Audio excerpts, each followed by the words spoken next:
Bonjour à tous, j'espère que vous allez bien. Merci pour Bonjour à votre tous. présence ce matin. Voilà, Michel est avec nous du coup. On est sur quel atelier, Thibaut? Alors, on est sur l'atelier 5A. Aujourd'hui, on va parler de la fabrique du héros. Donc, hier, après avoir, hier et avant-hier, eu des participations riches, denses, très intéressantes sur les analyses de personnes, de porte-drapeaux de l'écologie dans les médias, à travers Greta Thunberg, à travers toutes les jeunes personnes qui sont intervenues à travers les conférences mondiales sur l'environnement. On a vu aussi des présentations sur l'impact des communications dans l'environnement. Aujourd'hui, on va s'intéresser à la création de ces héros, de ces porte-drapeaux. Et je pense qu'on va plus trop tarder à commencer avec Frédéric Sesfeld et Yann Hulien, qui vont nous présenter la création des héros à travers des œuvres, à la fois audiovisuelles, à la fois écrites, et nous montrer comment ces héros ont émergé à travers la culture, finalement, je pense. Hein. Vous m'arrêtez si je me trompe, Frédéric et Anne, mais il me semble que c'est vraiment d'essayer de comprendre comment le héros se construit à travers toutes les œuvres à la fois culturelles et littéraires. C'est ça? Ok. Allez. Donc, je vais vous laisser la parole de suite. Sans plus tarder, je vous laisse partager votre écran. Vous pouvez le faire normalement. Bonne présentation. Eh ben, merci d'avoir accepté que l'on présente ce travail. C'est un début d'étude, évidemment. Donc, on voulait profiter du format atelier pour aller plus loin avec vous. On a démarré ce travail au mois d'octobre avec la rencontre d'un artiste qui nous a inspirés. Donc, on va partager ça avec vous. Et l'objectif aussi, c'était de profiter de cette formule atelier pour échanger, pour que vous nous donniez aussi des idées, des pistes, parce que c'est vraiment une recherche qu'on a mise en place pour ce colloque. Voilà, c'est un one-shot en fait. Alors, maintenant, pour changer. Alors, pour cette étude, on a mobilisé 3 corpus. Le film documentaire, le panthéon d'un artiste dont vous parlez, qui est Fred Klimbert. Et on va aussi faire une série d'entretiens, et on travaille aussi sur un corpus d'entretiens et de portraits réalisé par le journaliste et écrivain Nicolas Truong, qui est aidé par le graphiste Yann Legendre. Notre cadre théorique repose sur 2 ouvrages. Le premier est Ivre Paradis Bonheur et héroïque de Boris Cyrulnik, psychologue toulonnais, et Le héros au mi-visage de Joseph Campbell, qui était professeur de mythologie comparée et qui est décédé en 1987. On a aussi un cadre méthodologique. Alors, on a donc utilisé l'approche compréhensive. On s'est aidé aussi des travaux de Fodor Ferenc, qui a fait une grosse recherche sur le changement climatique dans la presse, dans la fiction. On aborde aussi, on utilise le récit potentiel de Béatrice Jalankes-Vigouroux. Et on a fait donc un entretien pour l'instant avec Fred Klimbert, et on a analysé le corpus de presse à la manière de Laurence Bardin, la lecture flottante avec analyse des champs lexicaux pour tout le corpus presse et les articles de Fred Truong. Alors, au niveau de la question de recherche maintenant, ce que nous avons cherché à faire, c'est est-ce qu'on peut modéliser une figure du héros et du héros en communication, plus précisément en communication environnementale. Donc, notre première hypothèse, c'est qu'entre 2008 et 2012, qui correspond aussi à ma recherche doctorale, ce qu'on avait observé, c'est qu'il n'y avait pas vraiment de figure de héros à proprement dit dans les corpus de presse. Catherine, hier, nous a parlé aussi de son nouveau corpus et sa recherche. Alors, effectivement, ce qu'elle avait observé, c'est qu'il était présenté souvent des experts dans les expositions, dans les corpus de presse, mais c'était plutôt des figures, des experts agissants, mais on n'avait pas un héros pour porter ses projets. On a beaucoup attendu de Hulot, etc. Mais bon. La deuxième hypothèse, c'est le rôle des médias, qui est un petit peu le corps de cette présentation, qui habille les héros en héros. Et notre dernière hypothèse, c'est qu'en 2020, le héros est un héros qui rassemble, et ce même héros prend sens dans des collectifs, plus précisément. Alors, le héros... alors, il faut qu'on essaye de se mettre d'accord, en fait, sur qui on a essayé donc dans cette présentation de voir les différences entre le héros OS et le héros AUT. Et donc, on a mobilisé Cyrulnik dans son ouvrage Yves Paradis, Bonheur héroïque de 2018, parce qu'il nous offre quelques pistes de compréhension. Le héros, ce n'est pas une idole, nous dit Cyrulnik. Ce n'est pas une image adorée, comme si elle était elle-même la divinité. Il nous dit aussi, cet héros ordinaire est sorti de l'ordinaire. Issu du peuple, il retourne au peuple. Un peu comme moi, voyez-vous. Croyez que je suis banale parce que je vais au bureau tous les matins et que je supporte bien les yaourts à la framboise. Mais détrompez-vous. Un événement aurait pu révéler la bravoure qui est en moi. Mon héros et moi sommes de la même étoffe. Et donc, on comprend qu'il s'est passé quelque chose pour que le héros OS devienne un héros OS, évidemment.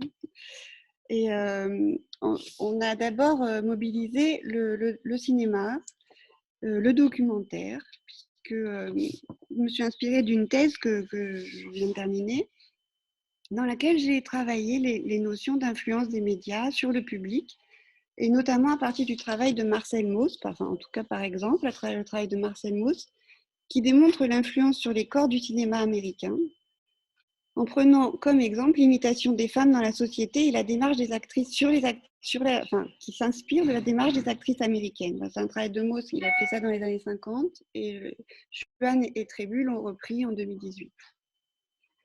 On connaît également les effets des processus discursifs narratifs du cinéma, dont par exemple la mise en phase entre le spectateur et le film, qui suscite après la projection identification, comme nous explique Audin en 2000.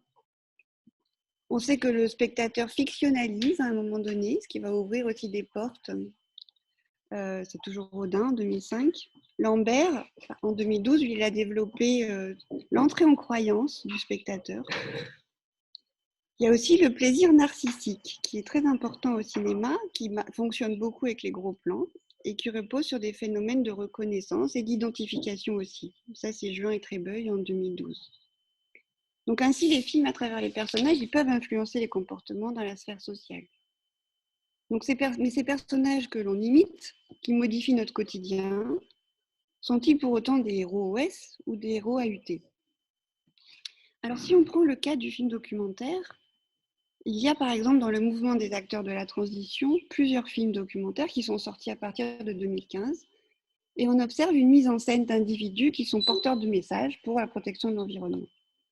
Et il se trouve que ces gens, ces héros AUT qu'on voit dans les films, vont devenir des porte-paroles après le film, encore plus. Le film va donc servir de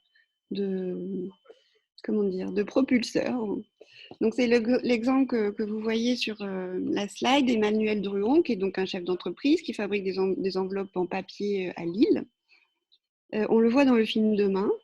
C'est un entrepreneur qui a organisé toute la gestion de l'énergie de son entreprise de manière très singulière. Ben, après le film, non seulement son site internet a explosé comme il l'explique, il a des visites organisées de son entreprise, et puis on le retrouve dans plusieurs débats qui suivent les projections du film par exemple, mais il est aussi invité en tant qu'entrepreneur porte-parole du film et porte-parole en fait de la transition écologique. On a par exemple aussi Xavier Mathias, qui lui est dans le film On a 20 ans pour changer le monde. C'est un paysan, il est permaculteur. Et à la sortie du film, évidemment, il a fait la promotion du film sur France Inter entre autres. Et maintenant, il a une tribune, il anime une émission sur France Inter. On le voit par exemple dans le festival Agir pour le vivant en tant que témoin expert. Et c'est quelqu'un qui est devenu porte-parole. Voilà, il est sorti un peu de son métier de permaculteur. Il écrivait des ouvrages, mais là, évidemment, il en écrit et il en vend beaucoup plus. Il a acquis une notoriété. Donc là, on peut se dire que c'est la médiatisation. Quand on se dit « il s'est passé quelque chose », là, c'est par exemple la médiatisation qui a sorti ces individus de leur ordinaire, puisqu'ils sont aujourd'hui reconnus pour leur action et leur expertise. Mais cette médiatisation, elle a aussi modifié l'ordinaire du spectateur, parce qu'avant, on ne les connaissait pas. Voilà, donc on n'a pas le temps d'aborder tout ce qui est mise en scène et ce qui fait que le mode documentarisant, fictionnalisant, qui va être choisi par un réalisateur et qui va jouer sur la perception du spectateur. Mais on peut dire déjà, peut-être, que cette médiatisation cinématographique, elle produit des héros AUT. Alors, on va, dans un premier temps, nous tourner vers le travail de Fred Klimbert, qui s'intéresse aux héros OS. Puis, nous mobiliserons une galerie de portraits de héros, AUTS, réalisée par le journaliste et auteur de théâtre Nicolas Truong, avec la participation de l'artiste graphiste Yann Legendre. Donc, l'artiste plasticien Fred Klimbert travaille actuellement sur la question du héros à travers la réalisation des portraits de ses propres héros.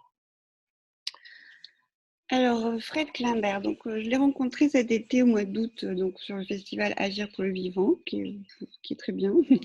Et donc, Anne m'a proposé qu'on s'appuie sur son travail pour démarrer cette étude. Donc, en fait, on l'a rencontré le 2 octobre, un entretien d'1 heure. Et donc, Fred Klimbert nous a livré ses premières conclusions sur la figure du héros.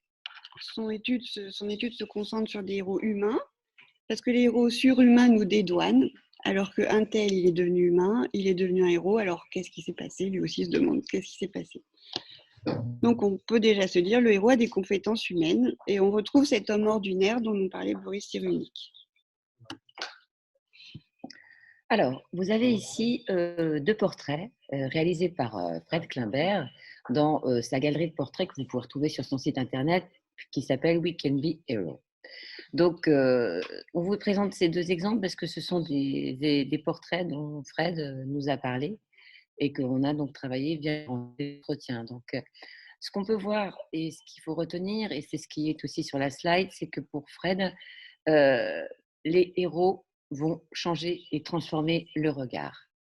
Donc, le premier portrait, qui est un portrait de Jean Moulin, est pour Fred un élément moteur par rapport à sa représentation aussi du héros, parce que Jean Moulin a fait donc ce qu'il appelle un geste de conscience, en choisissant de suicider plutôt que justement de nommer le nom de ses collègues et de son réseau de résistants, a fait donc ce geste de conscience pour ne pas trahir son réseau. Et ce qu'explique aussi Fred, c'est qu'il a fait un cheminement de conscience intime de choix. Il est donc prêt à mourir pour la France. Ce qu'il faut dire aussi, c'est qu'à chaque fois que Fred réalise un portrait, il épuise la biographie de la personne qu'il étudie. Donc, il se renseigne énormément, il fait un effort de documentation, d'anecdotes, etc. Il est à la recherche de la trace pour réaliser ses portraits. Geste de conscience pour Jean Moulin, geste de réconciliation pour Nelson Mandela, qui, après avoir passé 34 ans en prison, à sa sortie, va transformer sa colère en un geste réconciliateur pour que l'Afrique du Sud n'explose pas. Je vais laisser Fred vous parler de 2 autres portraits. Alors, par exemple, il y a le portrait de Diane Fossé, qui elle aussi transforme le regard, parce qu'elle transforme le regard sur le vivant, en nous montrant qu'on peut être en connexion avec lui. Et puis là, il y a un dessin qui est fait, je crois, il est en... C'est toujours dans sa galerie, oui, sur son site, bon, bref. c'est du dessin. Oui, voilà, c'est du dessin, c'est ça, c'est ce que je voulais dire. Donc là, il présente Marie Curie, et alors, comme il s'est effectivement intéressé à sa biographie, il raconte en fait qu'en 1914, elle invente la première station de radio.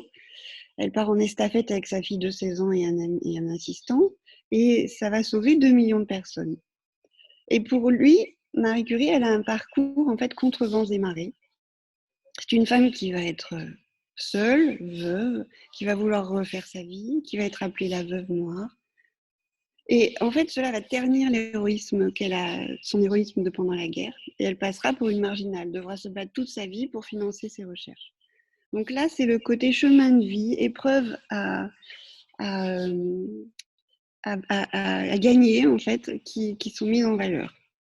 Donc finalement, on peut commencer à faire une modélisation par rapport au travail de Fred Klimbert du héros, le héros OS. Donc il est humain, il a des qualités intemporelles, c'est un messager, il transforme une vision commune à tous, il donne une autre perspective, un autre regard, il fait don de soi par la mort ou par son chemin de vie, et son changement est intime, il transforme quelque chose en lui d'abord, et puis finalement il rassemble, il n'est pas clivant. On passe maintenant à la galerie de portraits de Nicolas Truong pour cette série intitulée Le souci écologique à la source d'une révolution intellectuelle en France. Une série de 6 portraits, dont 5 portraits et un article qui présente justement la série, dans des articles qui sont donc publiés dans Le Monde au cours du mois d'août cette année en 2020. Donc, il est très important de spécifier le fait que Nicolas Truong qualifie ces articles d'entretien.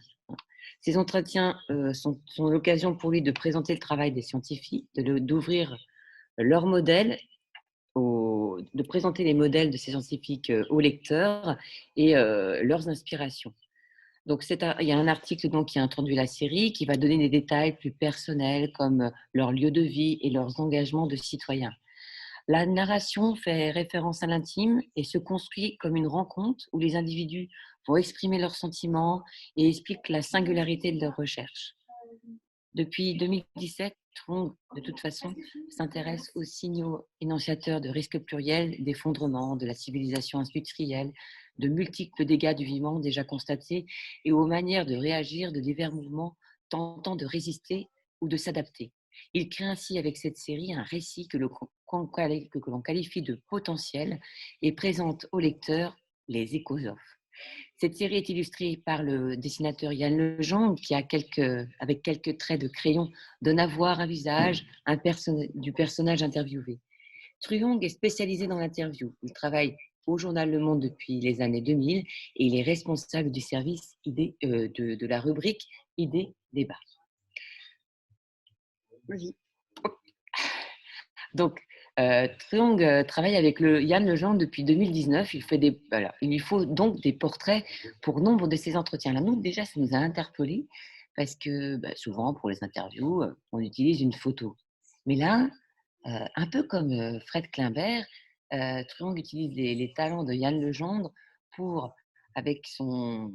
Alors, on ne sait pas, parce qu'on n'a pas encore fait d'entretien avec Yann Legendre, un photographe rencontre la personne qui l'interviewe, donc il a un rapport, il échange avec lui. Là, on ne sait pas si Yann Legendre a effectivement rencontré les écosophes ou s'est inspiré des articles ou d'un entretien peut-être avec Truong pour réaliser ses portraits. Ils sont tous différents, ils sont un peu traités avec notre regard un peu sémio, un petit peu à la pop art. Ce qu'il faut savoir, c'est que sur la page du journal, le portrait fait la moitié de l'article ou presque, donc il prend une place très importante. Donc il y a réellement une dimension qui est souhaitée du portrait dans les articles et de Truong et présenté par Yann Legendre. Donc Yann Legendre, ce qu'il faut savoir aussi, ça je ne vous l'ai pas dit, c'est que Truong ne travaille pas toujours avec Yann Legendre, il utilise aussi d'autres artistes, il fait appel à d'autres artistes comme Émilie Cetto, Laurent Cournovoisier, Sylvie Serpry, mais pour cette galerie, il n'a travaillé qu'avec Yann Legendre. Voilà. Donc Yann Legendre, pour le présenter rapidement, c'est un graphiste qui est peintre, qui fait beaucoup de gravures, donc qui a justement le traitement du trait précis, c'est très important. Il est membre de l'American Institute of Graphic Art. Il a une approche du dessin qu'il définit comme de l'éthographisme, donc c'est un dessin de l'éthos, du ressenti des personnes qu'il dessine et qu'il peint ou qu'il croque. Et il a publié dans plus de 50 journaux et magazines, notamment le Wall Street Journal, le New York Times, Libé, etc. Donc, c'est quelqu'un qui sait illustrer des textes et qui sait faire ressentir les propos des journalistes du monde entier. Alors, on ose une modélisation selon Nicolas Truong des écosophes, qui nous donne d'autres pistes. Donc, les écosophes sont des héros AUT. Ils ne se sentent plus marginaux, mais ils sont dans la filiation quand même. Et c'est le contexte qui fait qu'ils ne sont plus marginaux, le contexte écologique. Il propose une conversion de l'attention, un déplacement des lignes idéologiques. Il développe de nouveaux concepts. En fait, ils montrent une crise de la sensibilité et une crise de l'expérience de la nature. Ils ont un ancrage territorial de la pensée, ils ont un travail empirique. Leur travail est toujours lié à l'intime et ils le relient eux-mêmes en racontant des expériences personnelles et des choix de vie, leurs choix de vie et leur chemin de vie. Et puis surtout, ils se rassemblent, c'est-à-dire qu'ils font communauté et participent à la transition. Alors, au niveau du cadre théorique, un petit retour.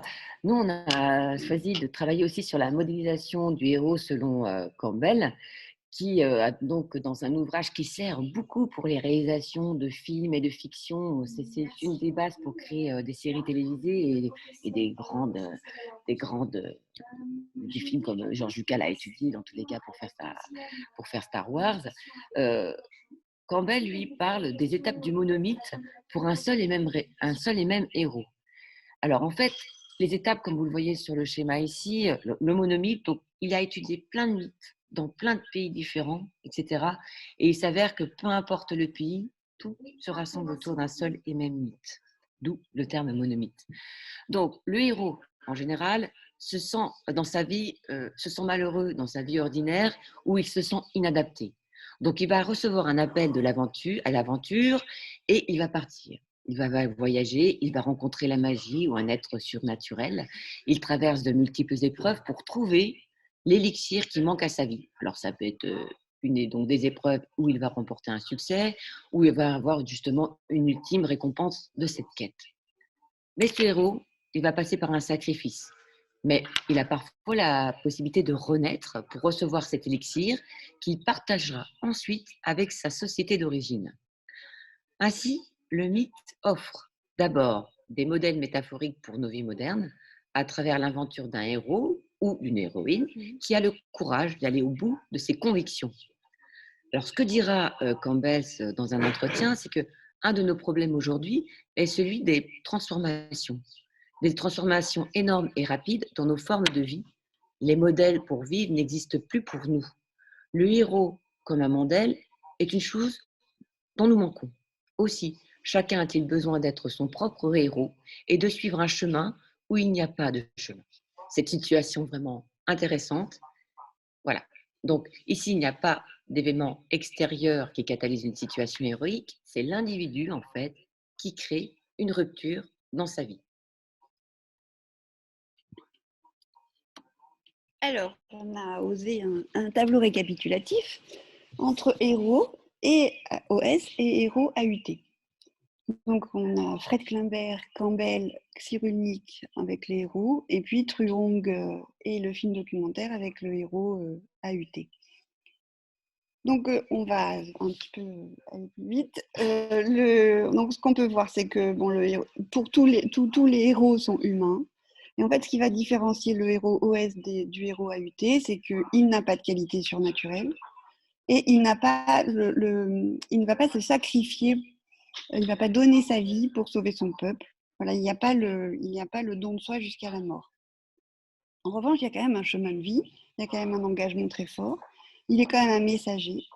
Il y a quand même la transformation, le fait d'offrir une autre perspective, d'offrir une réparation, avec des nouveaux concepts, par exemple. Il y a quand même un événement qui relève de la bravoure, qui peut être raconté un peu en storytelling, quand on se remet en abîme, on raconte un peu sa vie. Et puis, surtout, il se rassemble, et voilà, il faut qu'il crée un collectif, qu'il y ait une émulation autour de lui. Ah, voilà, on est là. Ouais. Je crois qu'il faut passer à la phase d'après ou pas? Voilà, ouais. Donc, pour répondre à notre question de recherche, nous avons convoqué des travaux répondant du domaine de la culture. Les auteurs sont conscients de leur impact sur leur public. Donc, Fred Klimbert et Truong, par leur pratique, modifient le regard. Fred Klimbert construit un volume, un objet culturel, Et Truong, lui, à travers cette série, propose un récit potentiel. En résumé, nous avons étudié des productions culturelles d'acteurs qui mènent une recherche créative sur la figure du héros. Nous avons présupposé en fait que la culture était un terreau fertile pour la création de héros. Et on reprend en ce sens aussi ce que disait Campbell.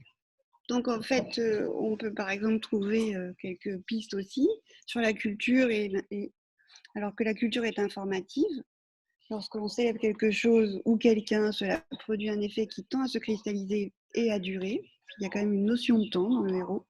Donc ça s'est fleuri en 2012. La fiction, elle génère du sens, elle nous permet d'interpréter le monde. Fraudeur Brunetière ont travaillé sur les questions de lanceurs d'alerte dans la fiction autour du développement durable. Le cinéma, les romans, alors oui, ça c'est uniquement dit.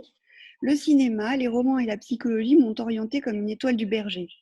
L'existence n'était plus un désert de sens. Le réel est devenu supportable dès que mes héros ont éclairé mon chemin. Hop, ça, c'est tout. Donc, le contexte de la crise environnementale liée au changement climatique et elle liée aussi à l'entrée dans l'ère anthropocène est une crise systématique qui impacte tous les continents et toutes les espèces. Le contexte d'incertitude qui en découle met en tension les croyances, les habitudes et les attitudes. Donc, aucun concept ne peut naître en dehors de son contexte culturel, nous disait Cyrulnik. Donc, plus d'héros à ce stade de notre travail. Donc, on présuppose qu'au lieu de cliver héros-héros, finalement, peut-être chaque individu va chercher indifféremment un éclairage, du réconfort, du courage à travers des personnages, des personnes qui l'inspirent et que la culture joue un rôle phare dans cette construction psychosociale. Là encore, on peut se référer à Cyrulnik qui dit dans ce livre que finalement, on choisit les héros selon les étapes de notre vie. Et on ne va pas avoir le même héros quand on est enfant, quand on grandit, quand on veut s'intéresser à la philosophie. Voilà, différents héros peuvent nous accompagner tout au long de notre vie. Le héros, il est quand même... il y a cette question de rupture à un moment donné qui est quand même très présente. Et puis, cette temporalité où il faut durer. Voilà. Par rapport à tout ce qu'on a vu là sur le colloque depuis le début, on a vraiment l'impression que finalement notre héros est très lié comme une crise de la croyance. On a l'impression que c'est quelque chose qui est transversal à ce colloque. Et voilà, on a mis des petits éléments de compréhension. Merci beaucoup. Merci beaucoup. Et là, maintenant, on attend vos pistes et vos suggestions pour pouvoir continuer cette recherche. Merci à vous pour cette présentation. On va passer directement à la phase de questions. On a une question de Émilie Coleman, si elle veut bien prendre la parole et mettre sa caméra, si elle en dispose. Bonjour Émilie. Après, j'en dispose, pas de problème. Bonjour à tous. Merci pour cette présentation. Moi, ça m'a intéressée. Puis je me suis noté plein de questions. Donc, j'en posais une par rapport à donc le corpus sur lequel vous avez travaillé. Il a l'air d'être quand même assez récent. Et les artistes et les documentaires, ça a l'air d'être assez récent. Et du coup, moi, je me suis posé la question de est-ce qu'on aurait les mêmes résultats si on remontait plus en avant sur les héros de l'environnement, etc. Et du coup, ma question, elle était, est-ce que cette question du héros qui peut être construit comme quelqu'un en fait, d'assez ordinaire, mais qui est prise dans un dispositif de rupture et qui est dans une situation ou dans une démarche personnelle, elle ne peut pas être rapprochée aussi du fait que dans la nature, on s'intéresse de plus en plus à la nature ordinaire et moins au caractère extraordinaire de certaines espèces ou de... Enfin, voilà. Je ne sais pas si je suis claire, mais en gros, il y a l'histoire de l'ordinaire sur le héros qui m'a intéressée aussi par rapport à la nature ordinaire et par rapport à la question de est-ce que ce n'est pas aussi la société globalement qui évolue et qu'on aurait des résultats différents 10 ans auparavant. Alors, ce que je comprends, Émilie, c'est que vous nous demandez, là, effectivement, la recherche est récente par rapport à notre corpus. Et effectivement, nous, notre présupposé, dont ils avaient partie des premières hypothèses, c'est qu'effectivement, et moi je l'avais étudié dans ma thèse, c'est qu'en étudiant un corpus de près, des expositions scientifiques et techniques, la figure du héros n'était représentée que comme des gestes ou des bras agissants. C'est-à-dire que dans les expos, on demandait aux visiteurs d'agir et de faire des petits gestes pour changer la planète. Mais à aucun moment, vraiment, on ne voyait un héros porteur d'un message que les gens auraient pu suivre.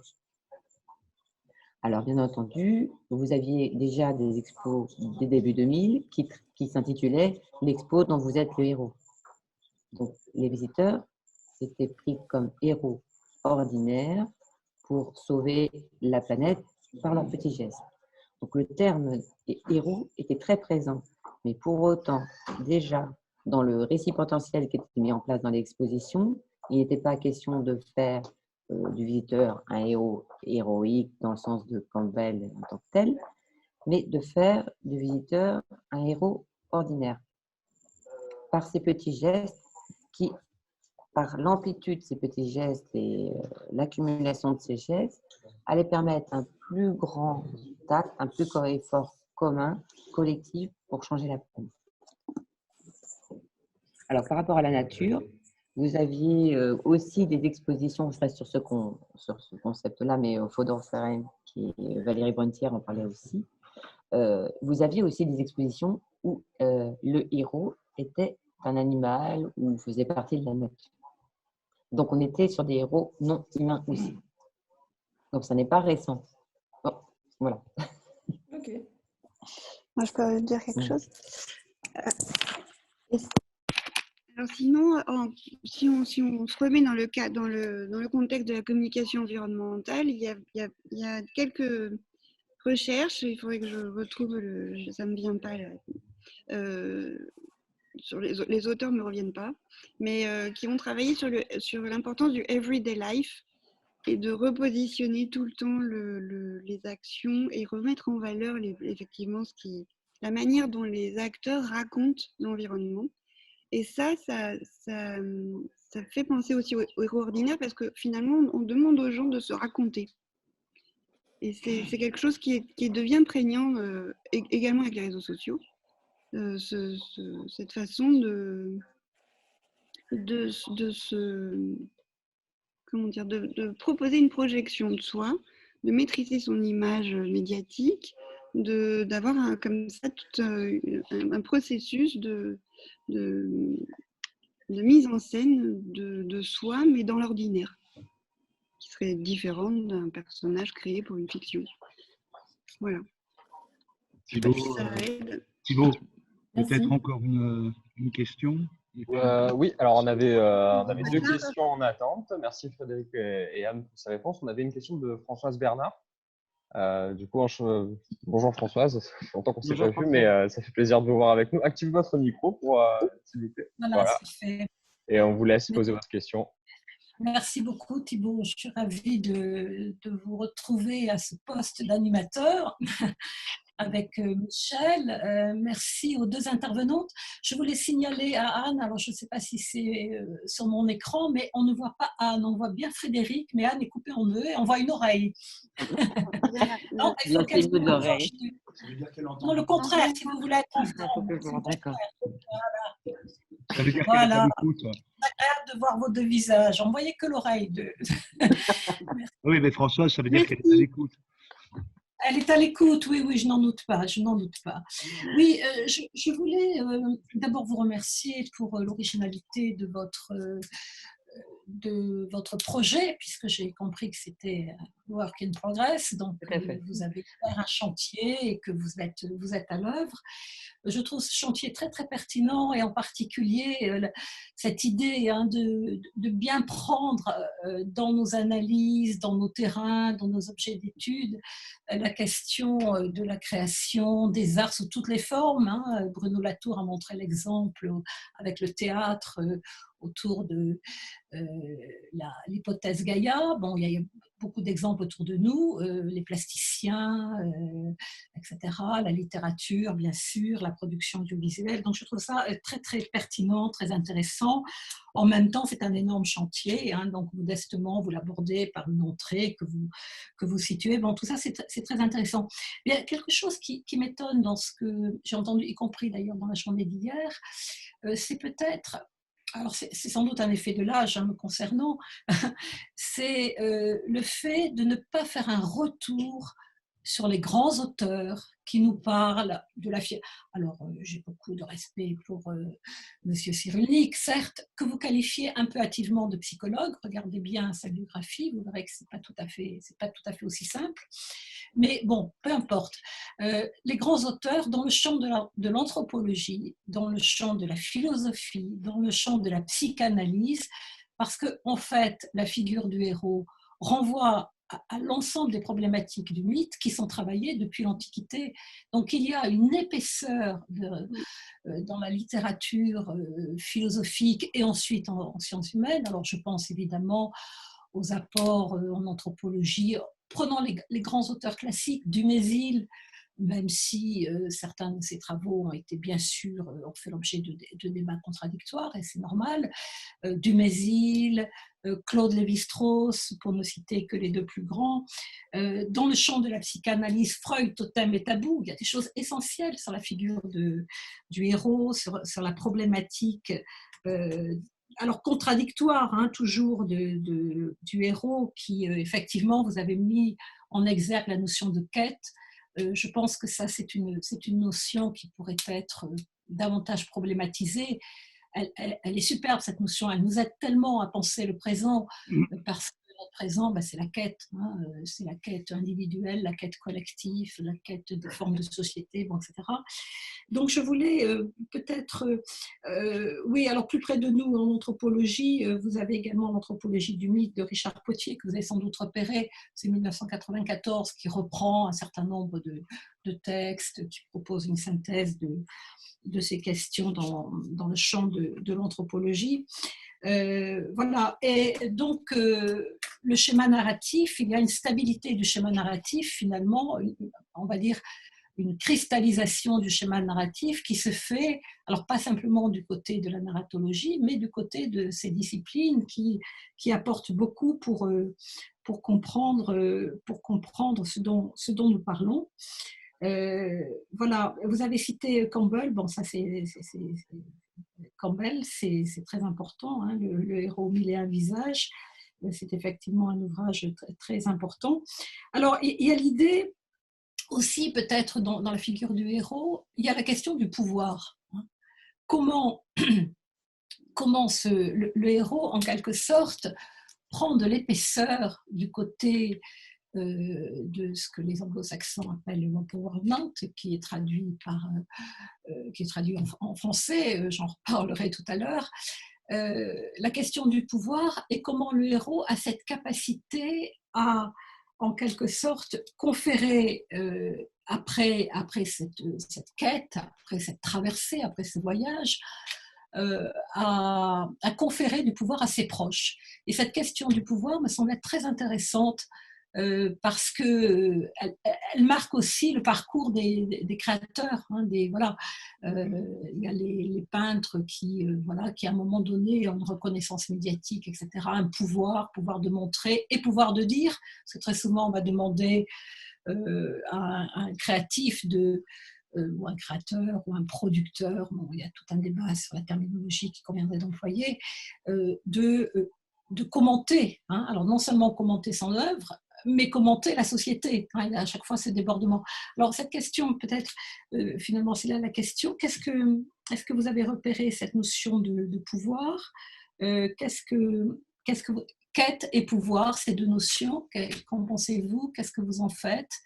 Est-ce que ça peut être aussi deux fils à tirer dans les études? Réponse assez rapide, si possible, Anne et Frédéric, qu'on enchaîne avec l'intervenant suivant. C'est une façon de me dire que j'étais trop longue, je sais, Michel, pardonnez-moi. Non, Françoise, non, pas du tout.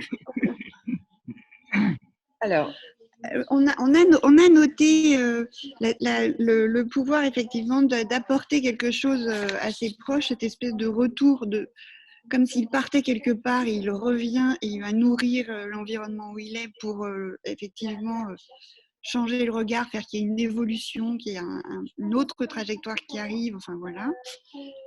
Après, on l'a pas traité, le pouvoir de... Enfin, on l'a pas du tout développé. On l'a remarqué dans le tableau, quand on a un petit peu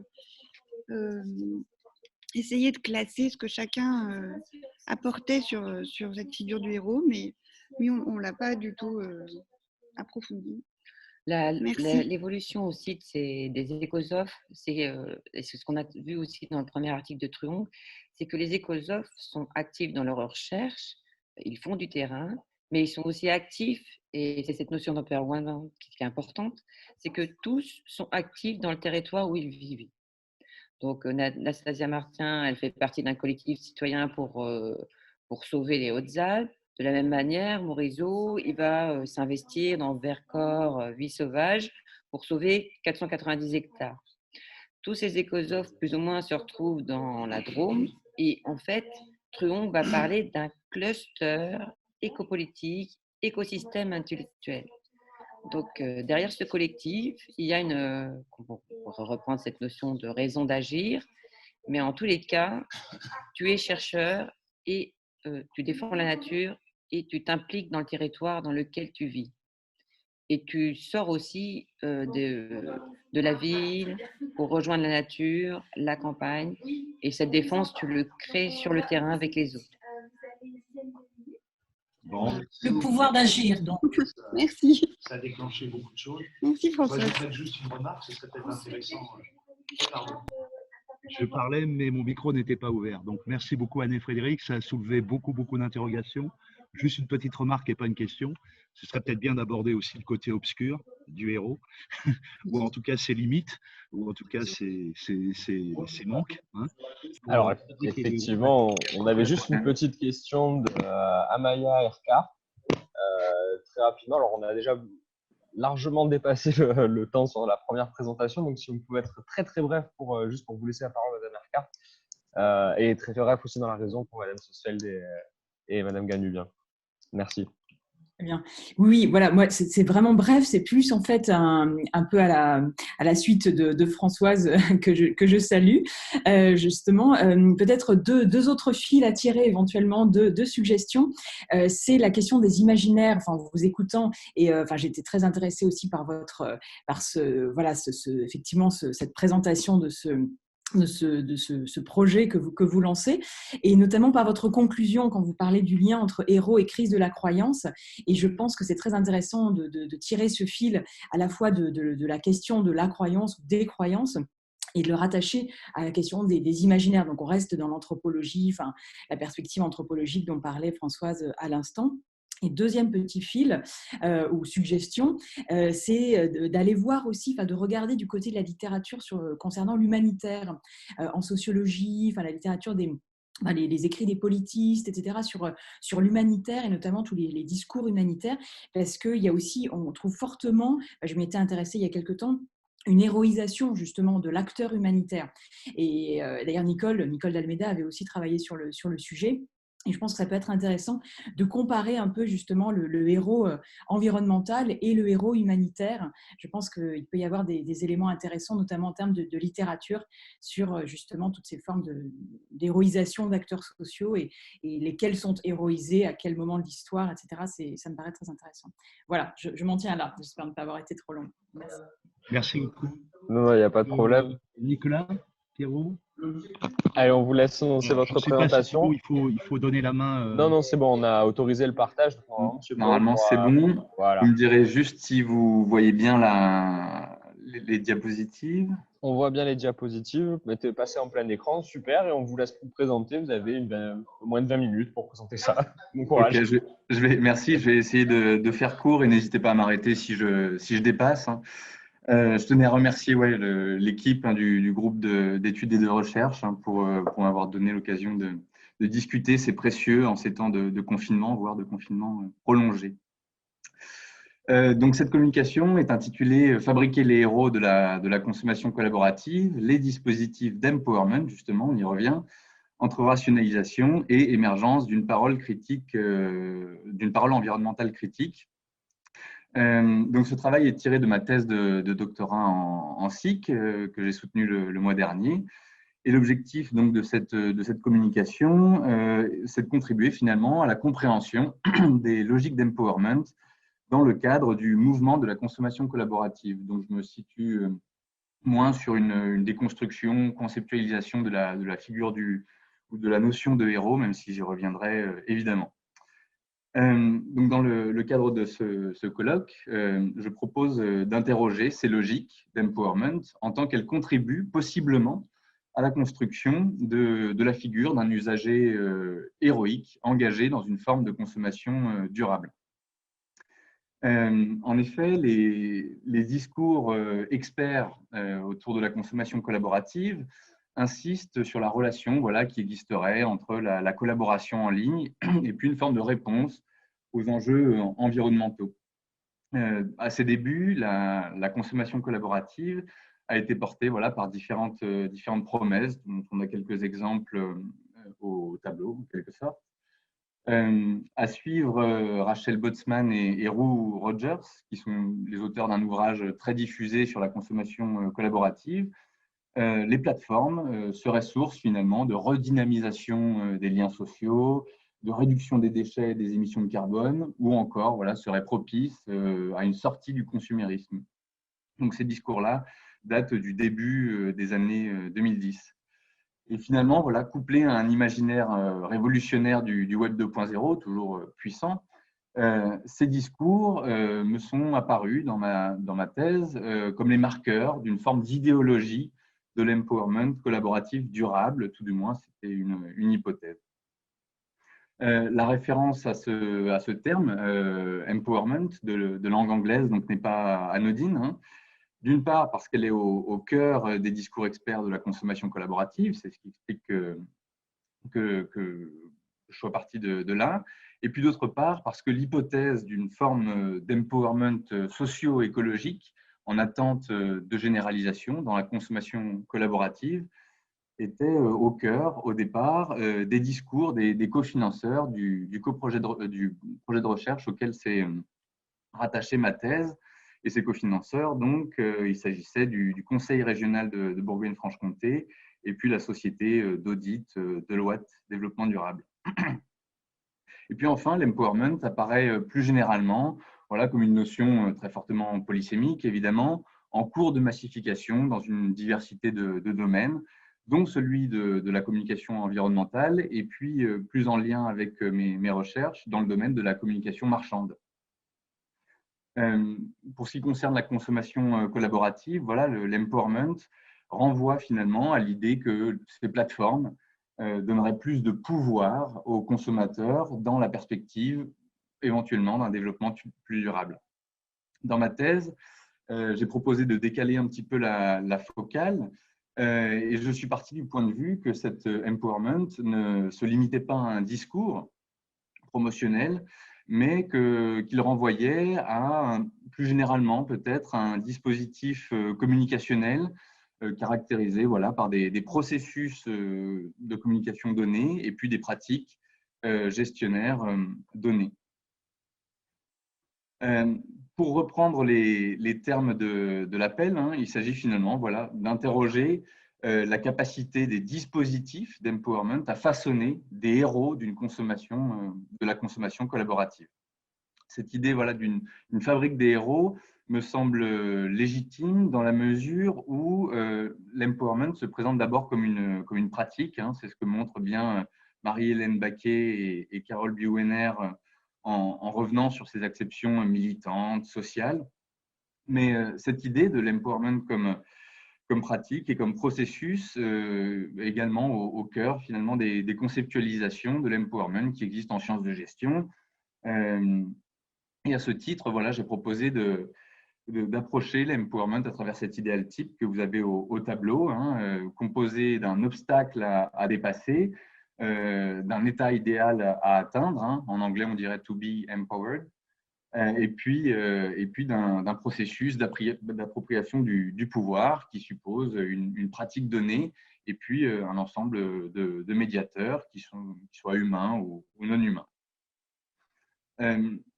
Après, c'est vrai que l'idée de penser l'empowerment comme un processus en contexte marchand peut aussi sembler surprenante, si tant est que l'on considère voilà, que ce contexte marchand est peu propice à l'émergence d'une action de type critique.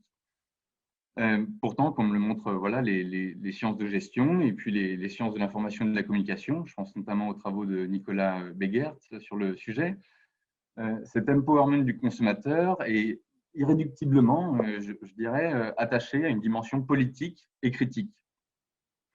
Par ailleurs, il est aussi possible et pertinent d'inscrire l'empowerment dans des dynamiques plus générales, c'est ce que j'ai fait dans ma thèse, d'incorporation dynamique de la critique sociale au dispositif du capitalisme, selon une logique chère à Luc Boltanski et F. Capello. Et de ce point de vue, il devient alors possible, finalement, de penser l'empowerment comme stratégique et organisé, mais aussi comme potentiellement critique et organisant. Pour reprendre la thématique du colloque, j'ai pensé pertinent de postuler que les marketeurs des plateformes contribuaient à la construction communicationnelle de figures héroïques de la consommation durable, situées dans un rapport voilà, divergent et ou convergent avec les intérêts des acteurs marchands du secteur. Mon propos voilà, finalement se situe dans le cadre d'une approche communicationnelle des organisations élargie aux collectifs en ligne. Et cette approche constitue un cadre pertinent pour saisir cette dimension organisée et organisante de l'empowerment. Il s'agit finalement voilà, de considérer que l'empowerment renvoie à une action rationalisée, c'est-à-dire, si je reprends les termes de Jean-Luc Bouillon, optimisée, codifiée, justifiée par les marketeurs, et qui trouve un support potentiellement pertinent dans les stratégies de gestion et d'animation de communautés en ligne. Mais il s'agit aussi de considérer avec attention le fonctionnement en situation de ces dispositifs stratégiques dits d'empowerment et par conséquent d'être extrêmement attentif à la façon dont les usagers actualisent ces derniers en situation. Pour rentrer sur le terrain, donc je me suis intéressé, en tout cas dans le cadre de ce colloque, j'ai retenu deux de mes terrains. Donc, tout ça est tiré d'une étude exploratoire de 2 communautés en ligne d'usagers experts qui sont associés donc, aux entreprises Blablacar, l'entreprise de covoiturage, et puis La Ruche qui dit oui. Donc pour Blablacar, la plateforme s'inscrit dans le champ cherche à s'inscrire dans le champ environnemental en présentant le covoiturage comme une manière de réduire les émissions de carbone. Et puis la seconde, La Ruche qui dit oui, c'est une plateforme qui est dédiée à l'achat de produits locaux en ligne. Et donc son PDG affirme notamment que la plateforme permettrait, on revient à l'empowerment, aux citoyens de reprendre le pouvoir sur leur alimentation, notamment dans une perspective de transition alimentaire écologique. Et donc, au niveau de l'enquête, je me suis focalisé sur deux services communautaires associés à ces plateformes. Donc, tout d'abord, le service Blabla Help, que vous avez à gauche de l'écran, qui, donc, je cite, permet aux covoitureurs les plus engagés de participer au développement de la pratique du covoiturage en lien direct avec les équipes de Blablacar. Donc, concrètement, de quoi est-ce qu'il s'agit ? D'un groupe de 500 usagers experts que les marketeurs appellent les helpers, donc toujours avec ce vocabulaire voilà, très caractéristique de la consommation collaborative. Et ces usagers experts donc, animent un chat d'entraide que vous avez juste à côté du logo Blabla Help, qui se situe normalement en bas de l'écran à droite quand vous allez sur Blablacar. Et ce chat permet voilà, à des usagers ordinaires de se faire aider dans leur navigation par des usagers experts du covoiturage qui ont été recrutés par la plateforme et qui sont bénévoles. Ça, c'est important de le préciser. Ils sont bénévoles donc. Et puis en parallèle, voilà, ces usagers experts participent à différents processus d'innovation en lien donc, avec les équipes de marketing, d'ingénierie de Blablacar. Et dans le cas de La Ruche qui dit oui, donc je me suis intéressé, donc là c'est à droite de l'écran, à un groupe Facebook de partage de savoir en ligne qui s'appelle Pépinière Royal Gala. Donc, encore une fois, ce vocabulaire caractéristique de la consommation collaborative. Et à quoi correspond ce groupe Facebook? Eh bien, il réunit ce que la ruche qui dit oui qualifie de responsables de ruche. Donc, les responsables de ruche, qu'est-ce que c'est? Ce sont des intermédiaires rémunérés. Donc, grosse différence avec le Blabla Help, des intermédiaires rémunérés donc, qui assurent la gestion des points de distribution, en fait, et qui assurent finalement l'intermédiation en local, en animant un point de distribution. Ils reçoivent les produits que les internautes ont commandés, ils leur remettent en main propre dans des locaux qu'ils réservent à cet effet. Et ces responsables de ruche touchent un pourcentage sur les ventes qui passent par leur ruche, par leur point de distribution. Et pour chacun de ces services, donc mon travail a consisté à confronter deux types de données. Donc d'une part, les documents qui témoignent des discours produits par les marketeurs de ces deux plateformes, qui sont diffusés sur les blogs de ces entreprises, dans les foires aux questions. Et puis d'autre part, les représentations des acteurs de ces communautés. Donc, pour diverses raisons de confidentialité, l'accès à ces informations s'est révélé assez difficile. D'une part au niveau des entretiens, mais aussi au niveau des échanges. Et je n'ai pas pu recueillir les échanges qui avaient lieu au sein de ces deux dispositifs. Mais je peux quand même m'appuyer sur les trajectoires amateurs et professionnels de certains acteurs qui participent à ces dispositifs. Dans le cas du Blabla Help, donc de Blablacar, il s'agit d'un entretien en profondeur mené en 2019 avec Franck. Donc là, c'est un helper, Franck, un usager expert du Blabla Help, bénévole. C'est un membre historique, actif du service, 3 ans de participation sur 4 ans d'existence du Blabla Help. Et puis lui-même se considère, je cite, comme un membre du noyau de 30 à 40 membres très actifs du service.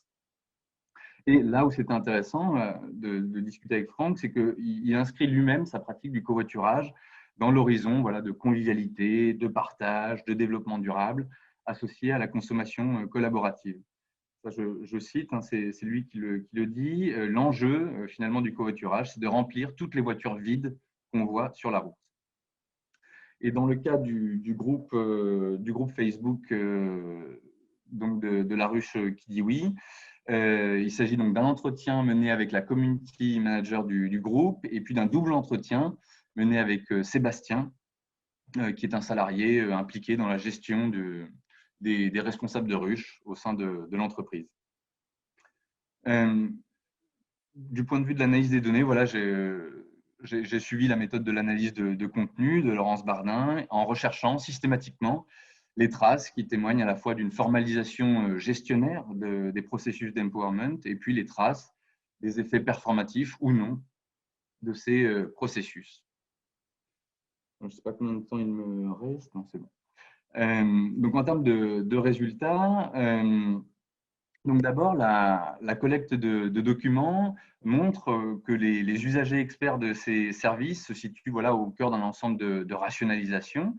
La production de contenu par les marketeurs au sujet de ces services vise une forme de justification des processus d'intermédiation qui sont opérés par la plateforme. Et de ce point de vue, donc, les blogs, les foires aux questions mettent beaucoup en avant les profils des usagers membres de ces services. Et leur mise en avant, donc on les voit là à gauche, les responsables de ruche mis en avant sur le blog de la ruche qui dit oui, et à droite un exemple de helper de Blablacar mis en avant sur le blog de Blablacar.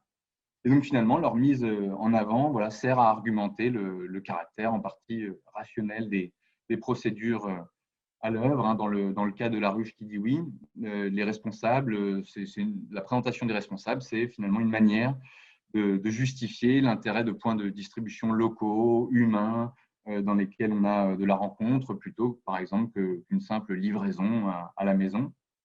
Dans le cas de Blablacar, les helpers finalement sont utilisés pour mettre en avant le côté convivial du covoiturage, préférable par exemple à des voyages en bus. Ça revient beaucoup dans les discours. Mais ce qu'on remarque quand on s'intéresse à ces documents, c'est aussi finalement le poids plus important des valeurs pro-sociales, on pourrait dire, que pro-environnementales. La question environnementale revient peu dans les discours, en tout cas dans les portraits d'usagers experts qui sont diffusés sur les supports des plateformes, de ces entreprises. Mais la rationalisation des processus d'empowerment passe aussi au-delà de discours, de formes de justification, passe aussi par une codification très importante de l'activité des usagers membres. Cette tâche, je le mets au tableau, est principalement prise en charge à travers la mise en œuvre des préceptes du community management, entendu comme le cahier des charges de l'animation, de la stimulation efficace des interactions au sein d'un service communautaire. Je reprends là-dessus la définition d'Olivier Galibert. Les usagers membres sur ces services sont encouragés par les community managers à incarner les valeurs de ces entreprises dans leurs interventions, dans leur prise de parole. Et cette injonction, elle est au cœur de la formation, notamment des nouveaux venus. Dans le cas du Blabla Help, par exemple, les helpers se voient remettre notamment un document qui explicite les principales fonctionnalités techniques du chat d'entraide et puis qui préconise tout un ethos bienveillant, convivial. On a un verbatim au tableau de Franck qui explique bien que ce document explicite aussi la règle d'or, comme il le dit, c'est-à-dire l'idée de bonne entente, de bienveillance et de ne pas être là pour chercher à faire du chiffre comme il le dit. Donc ce témoignage, à mon sens, constitue aussi une illustration relativement saillante de l'instrumentalisation marketing de la socialisation communautaire. Au sein du Blabla Help, notamment, les interventions des community managers visent aussi à construire une forme d'identité collective qui répond évidemment aux impératifs productifs de la plateforme, en tout cas qui n'en est jamais éloigné. Le service communautaire, l'identité collective qui est mise en œuvre, elle ne peut pas non plus se confondre trop profondément avec l'identité de l'entreprise, ou en tout cas ses marqueurs forts. Pour les community managers, ça implique de susciter l'adhésion des usagers membres, de justifier leur contribution bénévole au chat communautaire, et donc il faut reconnaître régulièrement la participation de ces helpers, et construire finalement un cadre social, symbolique, qui ouvre les membres à des logiques de reconnaissance affective, culturelle, qui viennent concrétiser en quelque sorte les discours émancipatoires qu'adressent les marketeurs. Et à quoi ça ressemble concrètement? Eh bien, finalement, les helpers sont invités à prendre part à tout un tas d'activités sociales en ligne, hors ligne, qui stimulent leur adhésion au service. Donc, j'ai recueilli différents documents qui témoignent de tout ça, différents témoignages. Donc, on peut citer notamment des rencontres avec la direction, une tournée des équipes marketing dans les villes pour rencontrer les helpers, l'organisation d'activités ludiques qui incarnent un peu la dimension fun de cette expérience communautaire, l'organisation d'une fête d'anniversaire du service, l'organisation d'une cérémonie, vous l'avez là à droite, parodique de remise des prix à ces helpers. Et finalement, voilà, la publicisation de ces événements, ça apparaît comme une manière de reconnaître symboliquement la participation. Mais encore une fois, la dimension environnementale apparaît peu saillante dans les documents, témoignages que j'ai recueillis à ce sujet. Mais ce qui est plus intéressant, et j'entame la dernière partie, il me reste quelques minutes. Ouais. Alors, idéalement, il faudrait que vous aborder bientôt la conclusion. Vous êtes à 18 minutes, 19, donc on aborde la conclusion Très bien, rapidement. Merci beaucoup, désolé pour la presse. Et donc, ce qui est intéressant, donc, c'est de regarder finalement cette dimension environnementale. Donc, elle est peu présente. Hein, je le montrais là dans les différents documents et témoignages que j'ai recueillis. En revanche, elle est extrêmement, enfin pas extrêmement, mais elle est plus saillante en tout cas dans les situations où les usagers experts se confrontent par la discussion aux marketeurs de la plateforme, et notamment lorsqu'il s'agit de discuter le modèle économique des plateformes. Dans le cas de Blablacar, les usagers experts sont invités, je l'avais dit, à tout un ensemble de visioconférences avec les salariés de l'entreprise. Donc voilà, hein, Franck le dit, on nous présente les nouveautés, etc.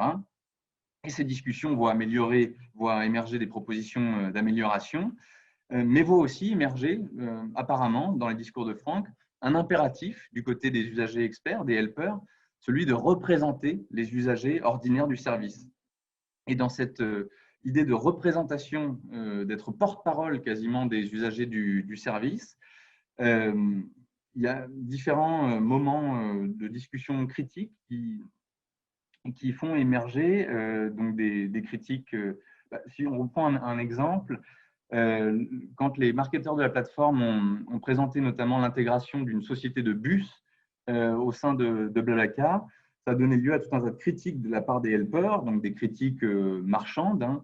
Ils ont critiqué le fait, selon Franck, que ça puisse constituer une concurrence déloyale pour eux, mais aussi une critique ou des justifications plus ancrées dans des thématiques socio-écologiques. Franck dit notamment voilà, qu'ils ont renvoyé aux marketeurs cette idée-là. Vous allez ajouter du trafic en plus, ça ne colle pas vraiment à l'esprit écolo du départ.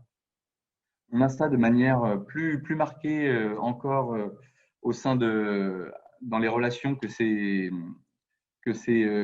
les marketeurs entretiennent avec les usagers experts au sein de la ruche qui dit oui. Donc, je n'ai pas le temps de revenir sur l'ensemble de ce que j'ai pu observer et recueillir comme données.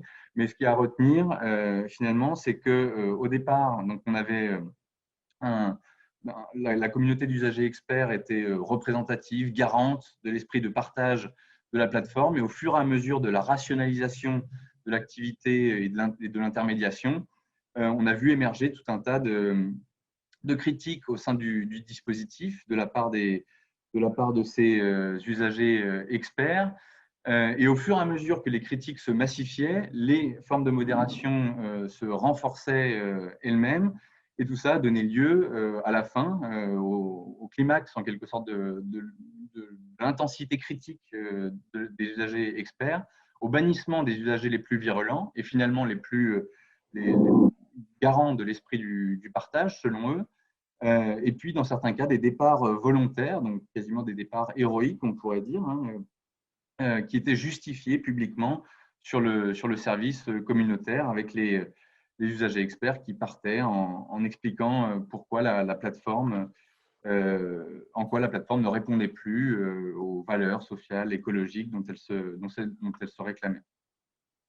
Je vais peut-être en terminer là et puis éventuellement, s'il y a des éléments de discussion à apporter par la suite, j'avais d'autres éléments, mais on pourra approfondir au besoin. Merci, M. Perrault. Effectivement, donc du coup, c'est ce qu'il y a des questions pour M. Perrault dans l'Assemblée. Question très rapide, avec une réponse très rapide, et puis après, les échanges peuvent se dérouler par le chat pour se répondre simultanément. Personne sur cette notion quand même très intéressante d'empowerment. Je crois que Anne veut poser une question. Ouais. J'en ai toute une très rapide, hein, Nicolas. Cette histoire justement d'empowerment et justement le fait que vous terminez justement sur le bannissement, etc. Comment vous traitez le phénomène de Blablacar ou de Rush qui dit oui, qui en fait sont des bulles? Sont des bulles? Oui, des bulles économiques. Enfin, c'est du fait d'Internet. Voilà, ça devient. Oui, tout à fait. Ce sont des services voilà, à croissance et peut-être à disparition rapide. Et donc, là, dans le contexte actuel, j'essaie de regarder notamment, en tout cas, c'est un prolongement de mes recherches doctorales, ce qu'il advient de ces plateformes qui sont très fortement impactées, voilà, comme différents autres acteurs économiques, par par les mesures sanitaires. Et j'essaie de regarder finalement quel dispositif mettent en place ces plateformes, ce qu'il advient de ces communautés dans le contexte actuel. Et dans le cas de Blablacar notamment, ce qu'on remarque, ce qui est intéressant, c'est que les helpers ont été mobilisés pour créer un service d'entraide et de partage, d'échange de services dans les villes notamment. Ils ont développé toute une application qui permet aux usagers de s'entraider pour répondre aux soucis occasionnés par le confinement. Donc, j'essaie de me pencher sur les solidarités que ça génère et les dispositifs supplémentaires que ça peut générer. Merci Bien. Donc, nous pouvons passer à l'intervention suivante. Super plan de valeur et héroïque végétale. Ça promet un beau programme. Alors, on va inviter Madame Chollet et Monsieur Lovera à partager leur écran. Merci beaucoup. Bonjour. Donc, c'est Vivien qui va commencer et puis je prendrai la suite. Donc, je te laisse faire, Vivien. Ok. Alors, je vais le lire pour pas justement dépasser les 10 minutes et pouvoir laisser la parole à Céline. Vous m'entendez? C'est bon? Ok. Voilà. Pour la sémiotique narrative, le héros désigne un être anthropomorphe doté de désirs et de compétences qui lui permettent les exploits les plus fabuleux. Par ses actes de bravoure, il incarne des valeurs qui, reconnues par des observateurs compétents, le hissent au-dessus du commun des mortels. Mi-humain, mi-divin, il s'impose par la parole des témoins comme une référence morale à l'aune de laquelle seront jugées les actions des personnes ordinaires. Mais ces héros ne le deviennent que par la modification du regard que leurs actions remarquables font porter sur lui. Outre les qualités hors du commun d'un être humain et le caractère exceptionnel de ses actes, la fabrique du héros dépend d'une scène énonciative spécifique destinée à produire par le discours cette héroïsation. Au temps des guerres du Moyen-Âge, cette instance judicative destinée à percevoir, juger et qualifier, nous pourrions dire même glorifier, selon les codes de la chevalerie, se dénommait un héros, AUT. Témoin oculaire des faits de bataille et fin connaisseur des normes en vigueur, il identifiait et rendait visibles, lisibles et crédibles les actes héroïques et leurs auteurs. Les héros ont donc besoin de héros tels que les journalistes aujourd'hui pour se faire connaître et bénéficier de la plus haute reconnaissance. Cette scène de la fabrique du héros prendra pour nous les apparences d'une conférence TED. Tout droit venu de la Californie des années 80, ces lieux de parole sur la technologie, l'entertainment et le design ont pour objectif de communiquer les idées qui valent la peine d'être diffusées. Cette instance d'énonciation que constituent les conférences TED n'a rien à envier aux héros du Moyen-Âge puisque, juge et messagère à la fois, elle détermine de la même façon les actions qui méritent une glorification publique. Le vocabulaire est le même, puisque de grands témoins viennent raconter leur expérience, expliquer comment ils ont réalisé des exploits, sont devenus les meilleurs dans leur domaine.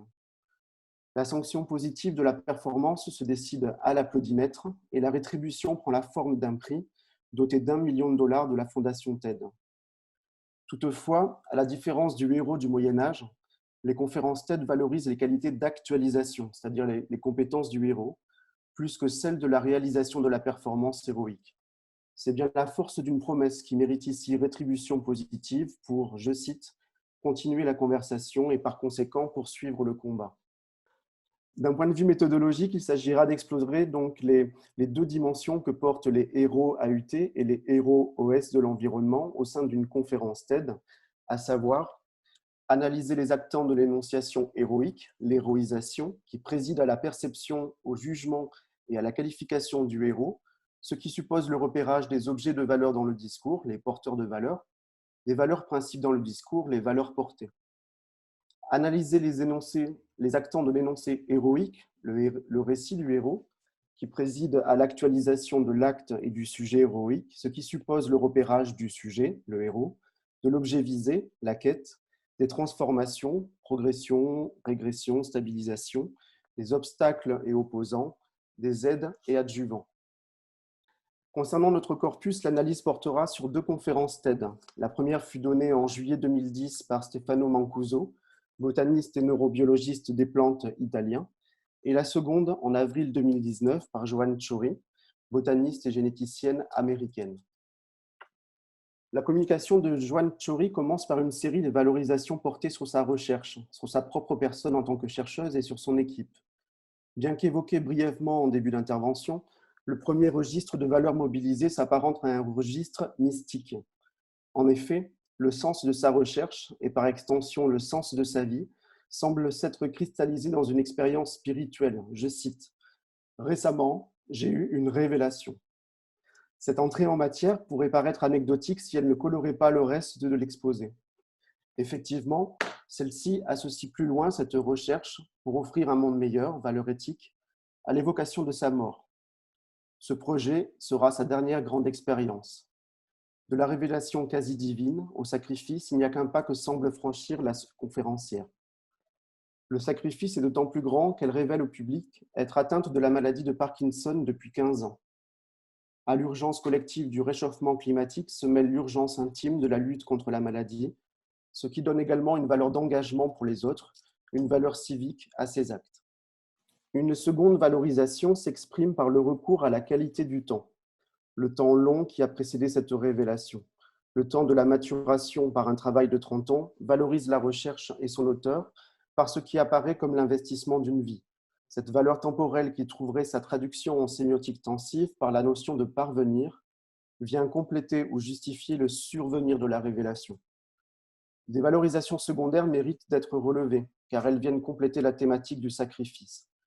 La première est celle de l'attachement, celui envers ses enfants comme celui envers son équipe. Si la première valeur affective permet entre autres de justifier le sacrifice, la seconde insiste sur la qualité de la relation nouée avec ses collaborateurs, soulignant la valeur d'intégrité de la chercheuse qui ne laisse pas dans l'ombre les autres acteurs de ce projet. Enfin, la dernière valeur est la plus surprenante, car elle se présente comme un contrepoint aux éléments négatifs perçus dans le sacrifice par le recours au registre ludique et esthésique. Car nous nous amusons, dit-elle. La recherche, même empreinte de cette dimension sacrificielle, n'en reste pas moins un moment de plaisir et de jeu. Il y a dans le discours une rupture énonciative. Très bien, assez parlé de moi, parlons du CO2. Le CO2 est la star de ma présentation. L'héroïne prend la place du héros, AUT de CO2. Pour renverser nos perceptions erronées, et pour cela, n'hésite pas à convoquer l'intertextualité du film Star Wars pour nous convaincre que le méchant de notre histoire n'est que le côté obscur du CO2. Le registre mobilisé pour valoriser le carbone est alors essentiellement un registre fonctionnel qui repositionne le carbone comme élément indispensable à la vie. Du carbone, l'héroïsation se déplace vers les plantes, l'utilisation du pluriel trahissant l'évocation d'une catégorie générique. Le registre technique et fonctionnel sont alors utilisés pour décrire les plantes comme de formidables machines qui aspirent le CO2, valorisation renforcée par la valeur temporelle d'une expertise développée depuis plus de 500 millions d'années. L'héroïsation de la plante se singularise. C'est le moment de la plante. L'utilisation du singulier, insistant sur une plante aux propriétés elles aussi singulières. Une plante manipulée, augmentée par la sélection et l'édition des gènes, capable de stocker plus de carbone et d'enrichir le sol. Une plante donc dotée de super pouvoirs. Pour conclure sur cette conférence, la chercheuse réemprunte les traits du héros AUT du Moyen-Âge en se faisant, je cite, « témoin de moralité des plantes, porteuse de hautes valeurs éthiques et civiques et digne de décrocher, je cite, la médaille d'or de l'humanité, rétribution glorifiante. » Chez Stefano Mancuso, tout commence par une négligence qui a traversé le temps et les sociétés humaines, celle commise à l'égard des plantes. Ni valorisées ni dévalorisées, les plantes ont tout simplement été oubliées par les humains, comme dans l'Arche de Noé qu'il cite en exemple. Aussi, tout au long de sa conférence, il se fera héros AUT du monde végétal en tentant de le revaloriser et de le réhabiliter parmi les êtres vivants dotés de sensations et de pensées.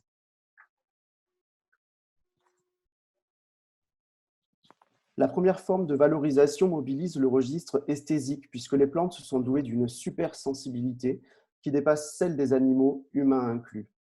Puis se conjuguent valeurs techniques et valeurs mystiques pour décrire des êtres complexes et merveilleux.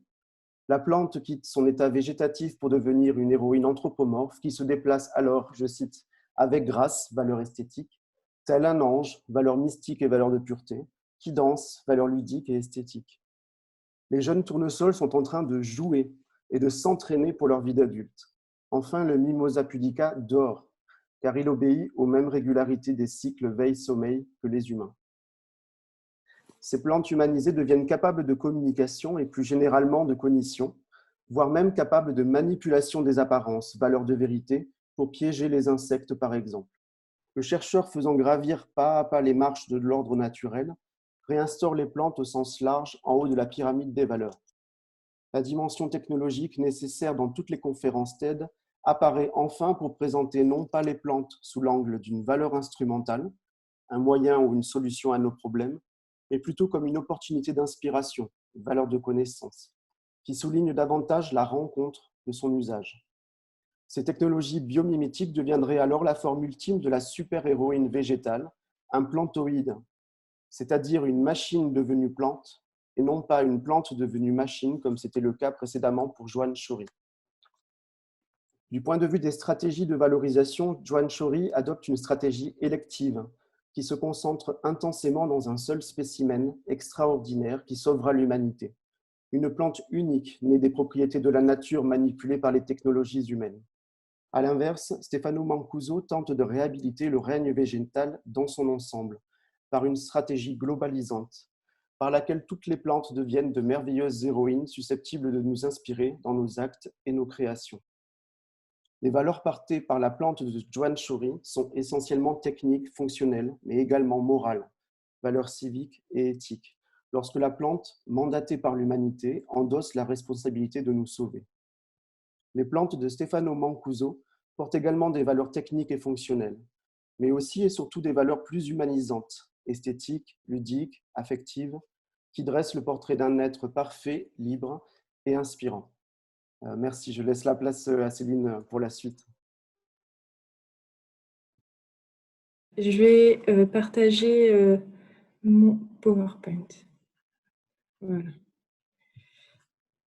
Donc pour poursuivre les propos de Vivien, j'ai également étudié donc, les 2 conférences TED qui mettent à l'honneur des super plantes, opposant toutefois 2 conceptions, hein, comme l'a soulevé Vivien, la plante-machine à la machine-plante, révélant 2 systèmes, donc 2 valeurs des plantes au sein d'un même macro-récit, pour reprendre une notion utilisée par Andrea Catellani, un macro-récit qui est celui de l'innovation technologique. Alors pour ma part, j'ai étudié ces conférences sous l'angle de leur narration, en me posant les questions suivantes. Comment les plantes sont-elles racontées? Comment acquièrent-elles le statut d'héroïne, d'être extraordinaire? In fine, quelles sont les représentations, les relations véhiculées à leur égard dans le macro-récit ici étudié? Alors mon approche, également comme Vivien, elle est infocommunicationnelle et sémiotique. Et 3 notions vont vraiment retenir mon attention ici. La notion de storytelling, où je m'appuie sur les propos de Durand. La notion de parcours narratif, là c'est plutôt emprunté à Grémas et Courtès, entre autres. Et la notion de corps actant, pour reprendre une expression à Alain Pérussé. Donc pour aborder ces conférences, dont le credo vraiment considère l'innovation en matière donc, de technologie, d'entertainment et de design, pour répondre aux grands enjeux de demain, qu'ils soient environnementaux, énergétiques ou encore alimentaires. Donc, la notion de storytelling a retenu particulièrement mon attention, car les conférences TED en sont vraiment les parangons. Elles le sont à travers, d'une part, la recherche d'efficacité, voire d'une efficience narrative, qui permet aisément le partage de l'histoire et de sa propagation et de tous les imaginaires qu'elle peut véhiculer. Sachant que l'objectif final reste quand même très pragmatique. En effet, l'histoire, sa manière d'être écrite et racontée, fait qu'on tend à s'inscrire dans une stratégie discursive qui vise nécessairement un retour sur investissement. Donc, ces éléments de définition nous permettront de comprendre justement tout l'intérêt de s'appuyer sur l'image même du héros. Puisqu'on va voir qu'avec ce corpus étudié, vraiment, ce corpus s'inscrit vraiment dans cette pratique narrative du storytelling, puisqu'en effet, en dessinant une narration, cette pratique met en scène donc, un ensemble de sujets, ou plutôt de corps actants, qui se définissent d'une part par la position qu'ils occupent dans le récit, et cela en termes donc, de compétences et de performances, mais aussi et surtout par la nature des autres actants avec lesquels ils entrent en jonction. Alors, parmi ces actants, Il y a bien sûr les plantes en tant qu'héroïnes de chacun des récits, mais il nous faut citer également deux autres instances. Les conférenciers, qui dotent les héroïnes de leur histoire de compétences nécessaires pour effectuer donc la transformation narrative, qui est pour l'une des conférences le stockage du CO2 et pour l'autre d'être une source d'inspiration pour la fabrication de robots. L'autre instance qui nous intéresse, c'est l'auditoire, qui est le seul juge des performances des plantes, mais aussi finalement des conférenciers. Alors, sans plus tarder, je vais en venir à l'observation des deux conférences, en commençant par celle de Joanne Chori. Donc, comme Viviane le disait, c'est une chercheuse généticienne des plantes et qui a pour objectif, donc je la cite, d'utiliser les plantes pour lutter contre le changement climatique. Alors, on peut relever dans la conférence qu'elle se présente comme quelqu'un qui peut jouer un rôle au sujet du changement climatique, observant, comme le fait le monde de la recherche de façon générale, la grande quantité de CO2 dans l'atmosphère liée aux activités anthropiques. Elle en vient ainsi aux plantes en ces termes: les plantes sont des machines formidables pour aspirer le CO2 depuis plus de 500 millions d'années. Alors après ce constat, la chercheuse souligne donc les problématiques climatiques et donc le sentiment légitime à agir au plus vite. De plus, en tant que mère de 2 enfants, elle veut leur offrir bien sûr ce qu'il y a d'un monde meilleur. Pour cela, elle et son équipe vont travailler à une solution pour, je la cite, sauver la planète. Alors le CO2 étant au cœur du problème, pour elle, les plantes sont la solution, car elles sont des êtres photosynthétiques qui permettent de stocker ce CO2, mais le processus reste quand même instable.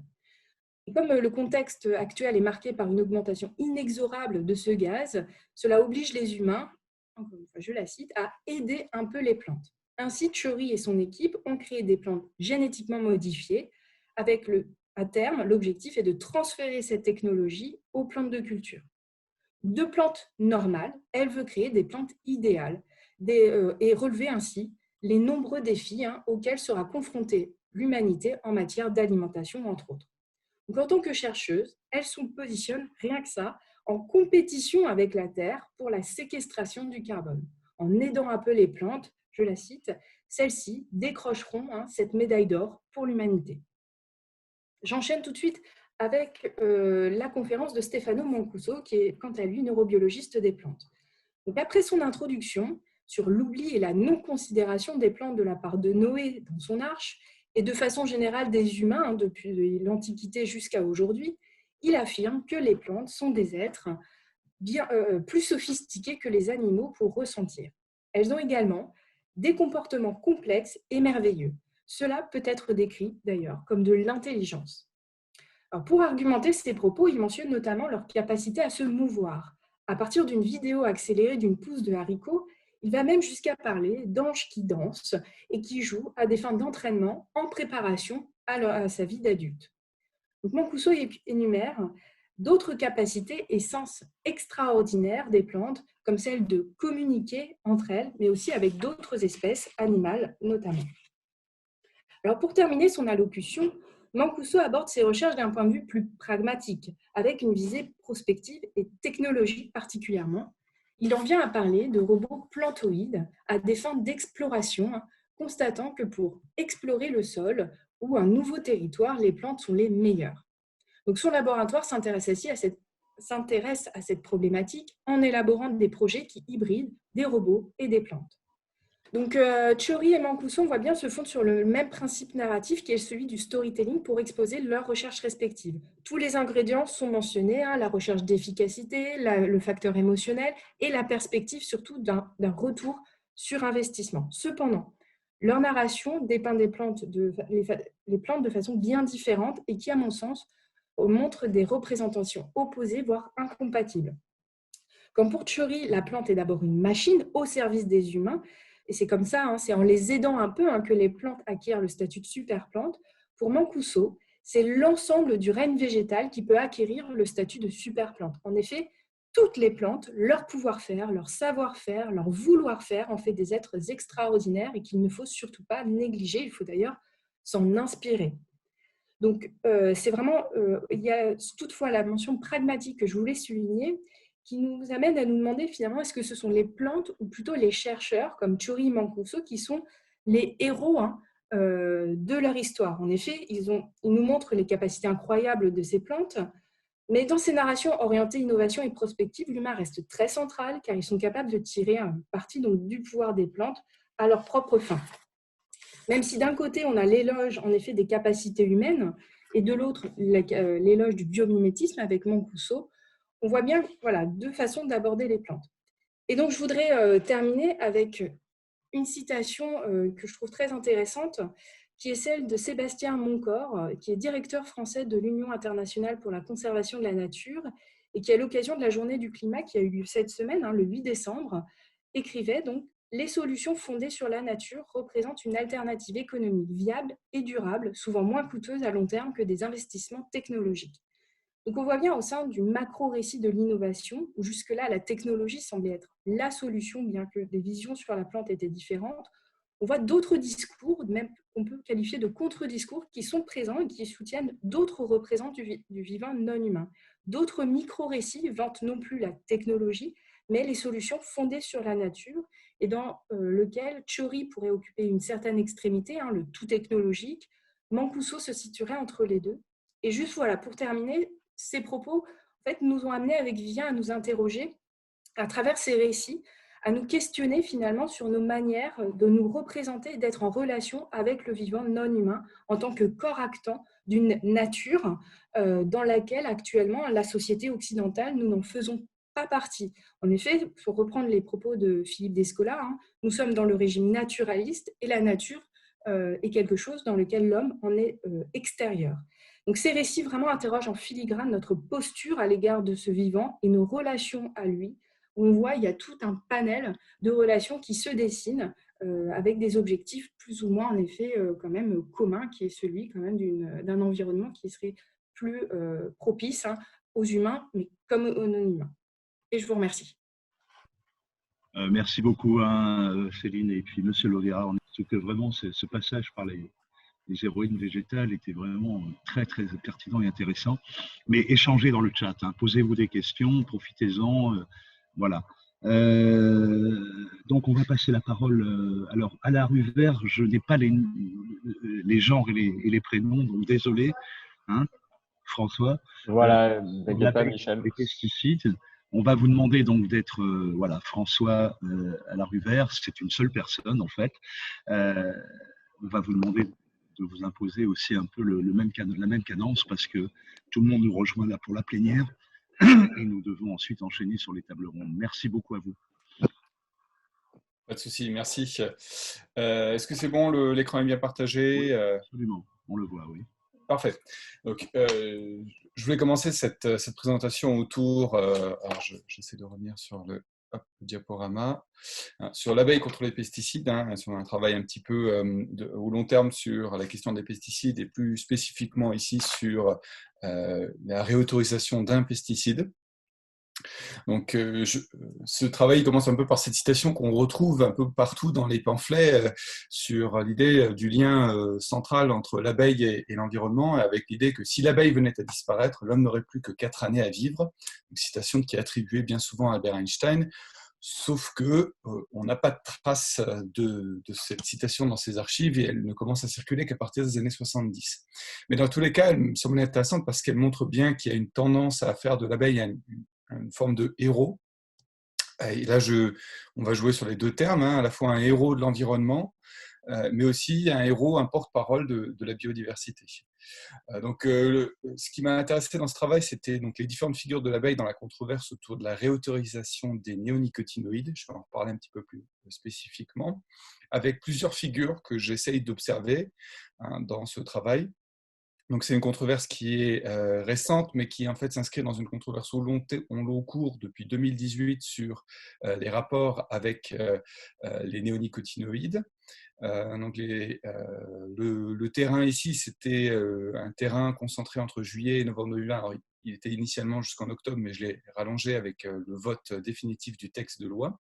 Et un travail d'analyse du corpus de presse et aussi des dispositifs engagés par 3 associations. Alors, une association qui s'occupe plus spécifiquement d'abeilles et de pollinisateurs, une association dédiée aux pesticides en général, et une association environnementale plus, je dirais, plus classique, donc France Nature Environnement.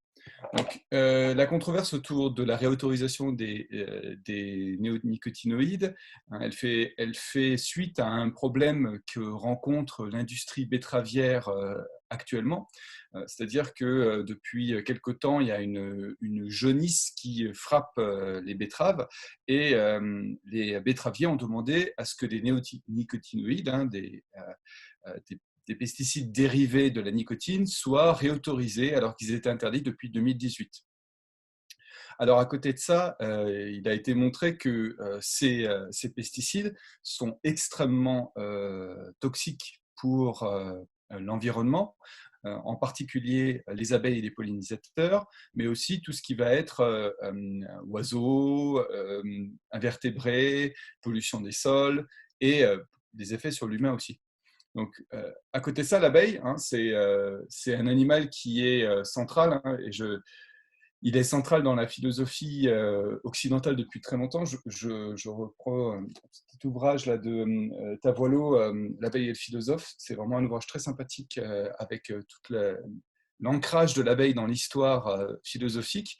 Hein, Aristote en parle déjà comme un animal politique.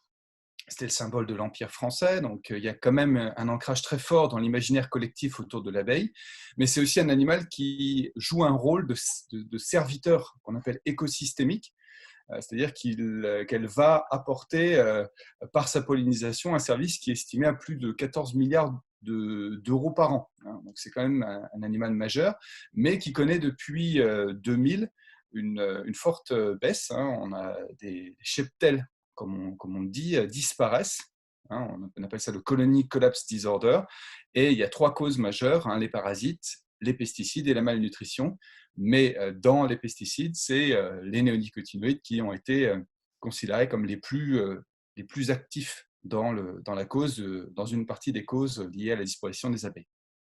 Donc, en juillet-août, il y a eu, donc, dans le contexte de cette crise sanitaire, le gouvernement français a décidé de réautoriser pour 3 ans la réutilisation des néonicotinoïdes qui avait été interdit au niveau européen, sachant que la France avait été le fer de lance de cette interdiction.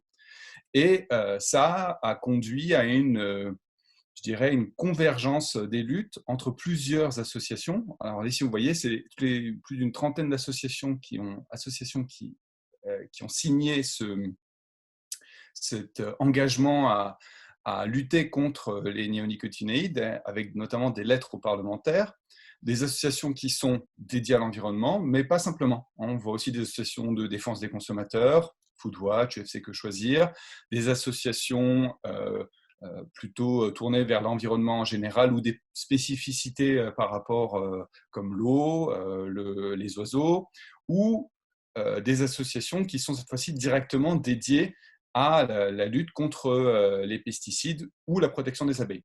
Donc, vous voyez vraiment une convergence et une cristallisation, et je pense que c'est un terme fort ici, une cristallisation des enjeux et des conflits autour de l'abeille et autour des néonicotinoïdes. Donc, ça m'a amené donc, à questionner le corpus pour savoir quelle était un petit peu la figure de l'abeille qui ressortait de ces différents éléments. Donc, dans le corpus, il y a à la fois les éléments produits par les associations. J'avais mis les éléments de corpus, ça a disparu.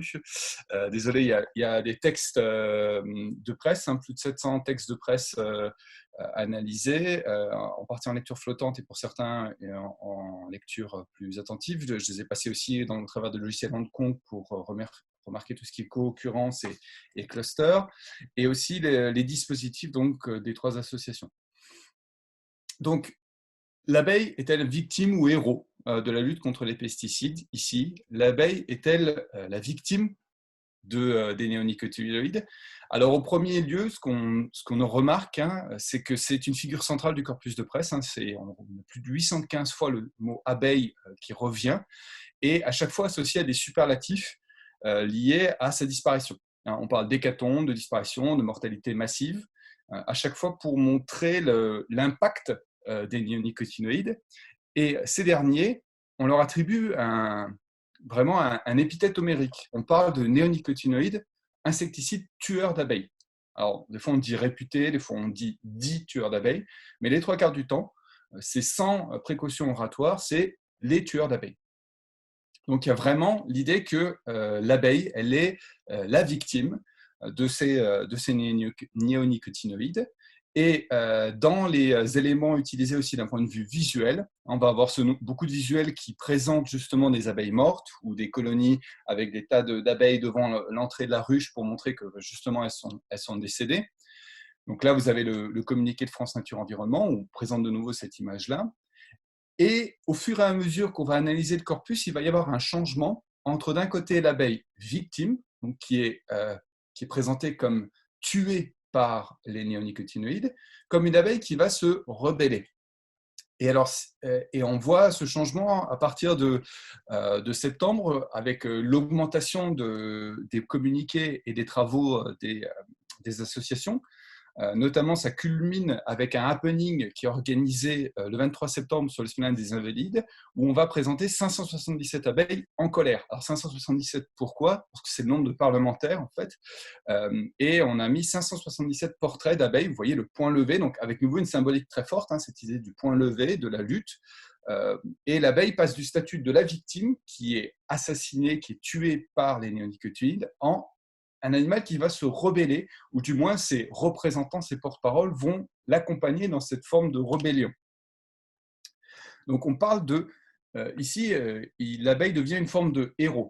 La question que je me posais autour de cette abeille en tant que héros porte-parole, quand elle passe de la victime au statut de porte-parole, est-ce que ça conduit à une mise en visibilité des problématiques, ou est-ce que ça conduit à une forme d'invisibilisation aussi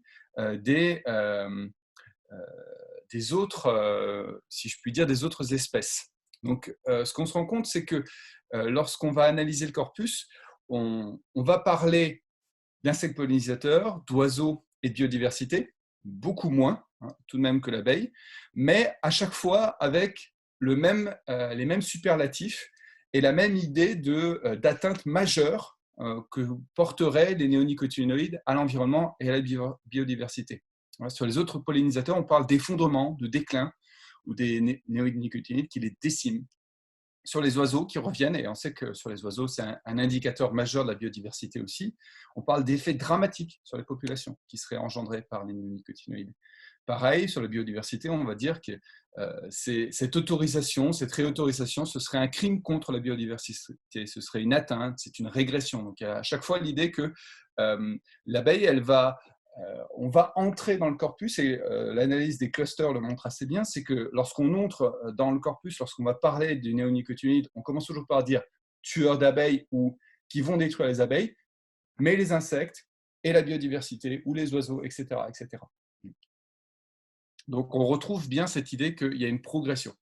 Et alors ça, c'est un élément intéressant aussi, c'est que peu à peu, on va essayer de ramener de l'humain dans cette lutte contre les néonicotinoïdes. Et l'abeille, elle devient un petit peu, vous voyez, le symbole pour dire si elle est touchée, on est touché nous aussi. Et donc là, c'est Génération Future. Alors, ça, Génération Future, c'est l'association qui a produit vraiment le plus gros nombre de textes autour de communiqués de presse et de textes de dossiers spécifiques. Ils ont fait un sondage aussi, des pétitions. Et dans un rapport, ils disent, voilà, si on doit défendre l'abeille, c'est parce que si l'abeille, elle est le symbole de cette affection, de ce danger qui nous menace. Donc, les néonicotinoïdes dans nos assiettes, on en mange aussi. Donc, le rapport, peu à peu, de mise en visibilité des risques par l'abeille qui va aussi toucher l'humain. Donc, on a ce passage-là avec, d'un côté, une mise en visibilité des risques pour les autres espèces, invisibilisation dans une certaine manière parce que si on parle beaucoup de l'abeille et on se focalise beaucoup sur l'abeille, on parle beaucoup moins des autres espèces, mais surtout on va voir que ça va conduire à une forme d'affrontement qui peut être problématique sur certains aspects. Dernier point, est-ce que l'abeille devient un peu un stéréotype par moment? C'est ce que je me suis demandé aussi. Alors je prends le sens de stéréotype, je reviens à certains classiques, notamment je pense à Lippmann, sur sa définition du stéréotype. Pour lui, le stéréotype, ce n'est pas quelque chose de négatif, au contraire, c'est quelque chose d'assez utile lorsqu'on veut faire des relations publiques. Et le fait de parler d'abeilles directement dans ce corpus et le fait de parler surtout de tueurs d'abeilles pour qualifier les néonicotinoïdes, c'est un bon moyen d'avoir un argument rhétorique qui est utilisé facilement dans l'esprit, qui va s'ancrer dans l'esprit des citoyens. Donc, c'est pour ça que c'est un argument qui devient un petit peu usé dans tout le corpus lorsque on analyse les actions des associations, notamment si on regarde les actions donc là, on a un dispositif d'interpellation des députés mis en place par Génération Future. Donc là, on est dans une stratégie directe de lobbying direct avec la possibilité pour les citoyens d'interpeller un député. Et alors, ce qui est intéressant, c'est qu'on va utiliser un visuel d'abeilles, mais on ne parle pas d'abeilles dans le texte. On parle d'insectes en général, mais on ne parle pas d'abeilles. Mais même si on ne parle pas d'abeilles, elle est toujours présente parce que c'est un raccourci, c'est vraiment l'épithète homérique associée aux néonicotinoïdes. Puis après, autre travail intéressant, c'est quand on analyse Pollinis. Alors Pollinis, c'est une association qui défend les abeilles, mais qui défend aussi les pollinisateurs sauvages, qui sont une grosse victime et qui sont sans doute les plus gros acteurs de la pollinisation en dehors des abeilles.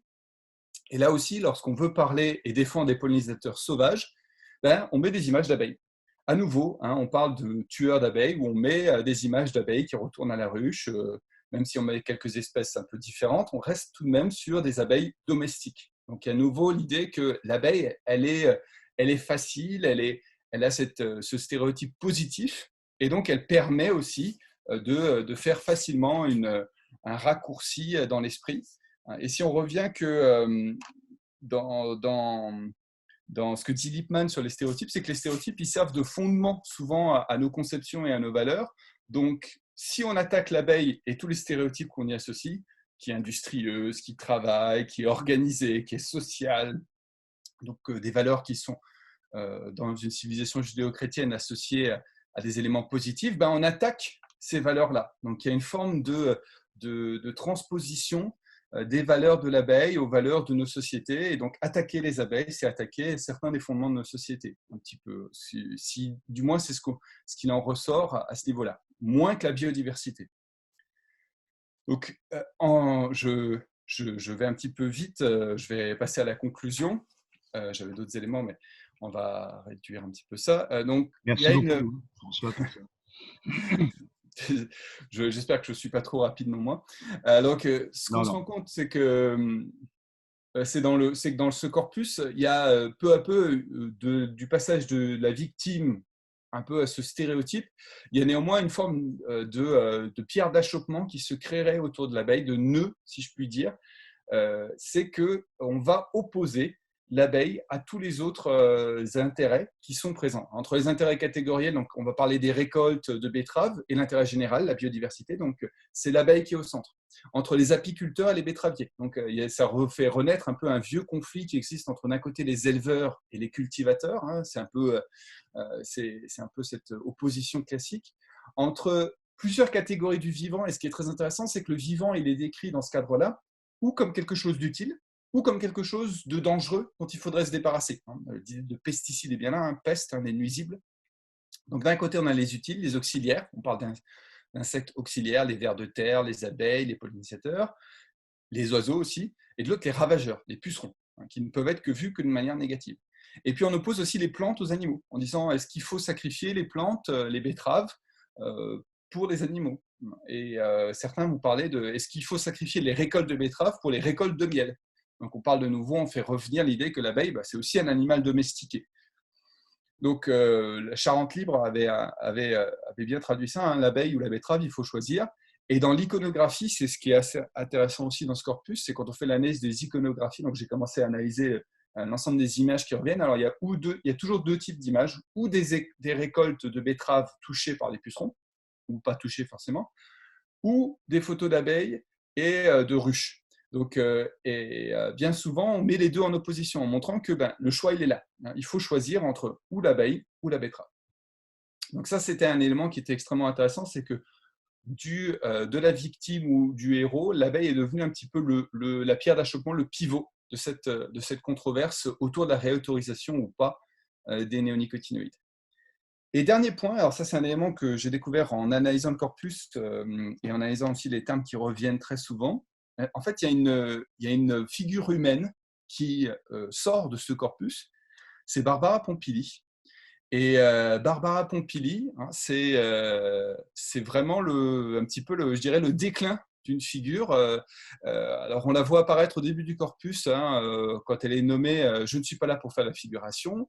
Puis après, elle est face aux contradictions parce que c'est elle qui a porté l'interdiction en tant que secrétaire d'État à la biodiversité sous François Hollande. Elle a porté l'interdiction des néonicotinoïdes. Et là, tout d'un coup, c'est elle qui va devoir défendre leur réautorisation.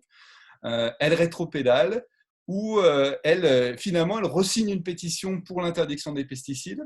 Et là, tout récemment, donc, Greenpeace vient de la nommer comme le boulet de l'environnement de l'année. Alors, il faut voter. Hein, vous pouvez voter pour Barbara Pompili si vous le souhaitez ou pour d'autres. Mais ce qui est intéressant, vous voyez, c'est qu'on réutilise à nouveau cette épithète homérique, tueuse d'abeilles.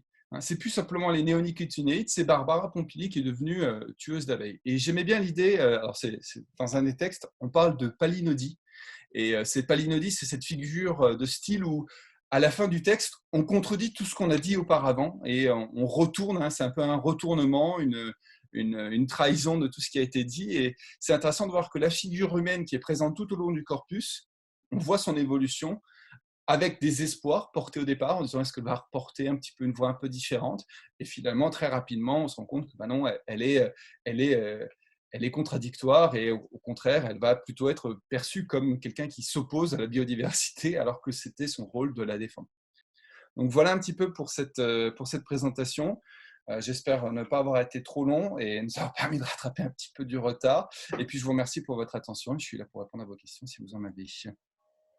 Merci beaucoup, François. C'est nous qui nous excusons. Vous avez été très, très bien tous et toutes.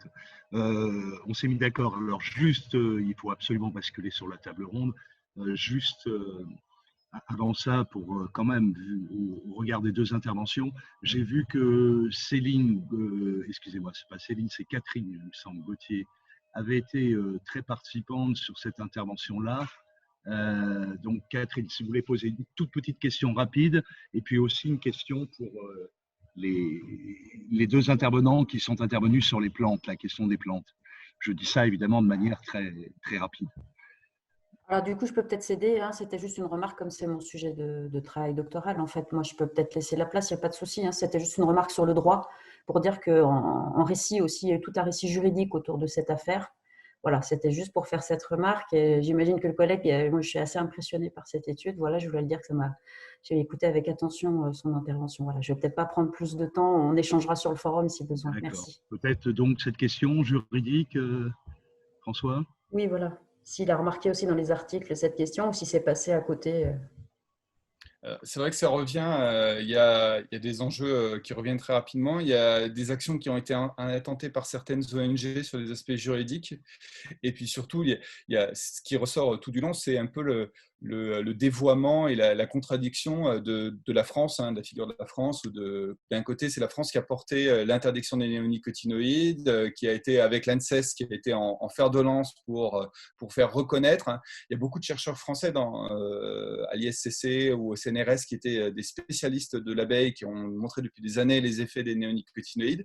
Et là, il y a vraiment un retournement, c'est la palinodie, mais c'est palinodie globale. Hein, on retourne et les dérogations sont portées devant la justice pour voir si justement elles sont valables ou pas. Et comme tu le disais, là, récemment, il y a des éléments qui montrent qu'elles sont autorisées, même si ça reste incohérent d'un point de vue rhétorique, logique, et puis de défense de la biodiversité. Merci beaucoup. Merci beaucoup. Est-ce qu'il y a une question du côté des deux intervenantes, Céline, qui sont intervenues sur la… Oui, Céline. Bravo aux intervenants, difficile. Ouais. Bon, alors on vous laisse la parole maintenant et on vous transmet.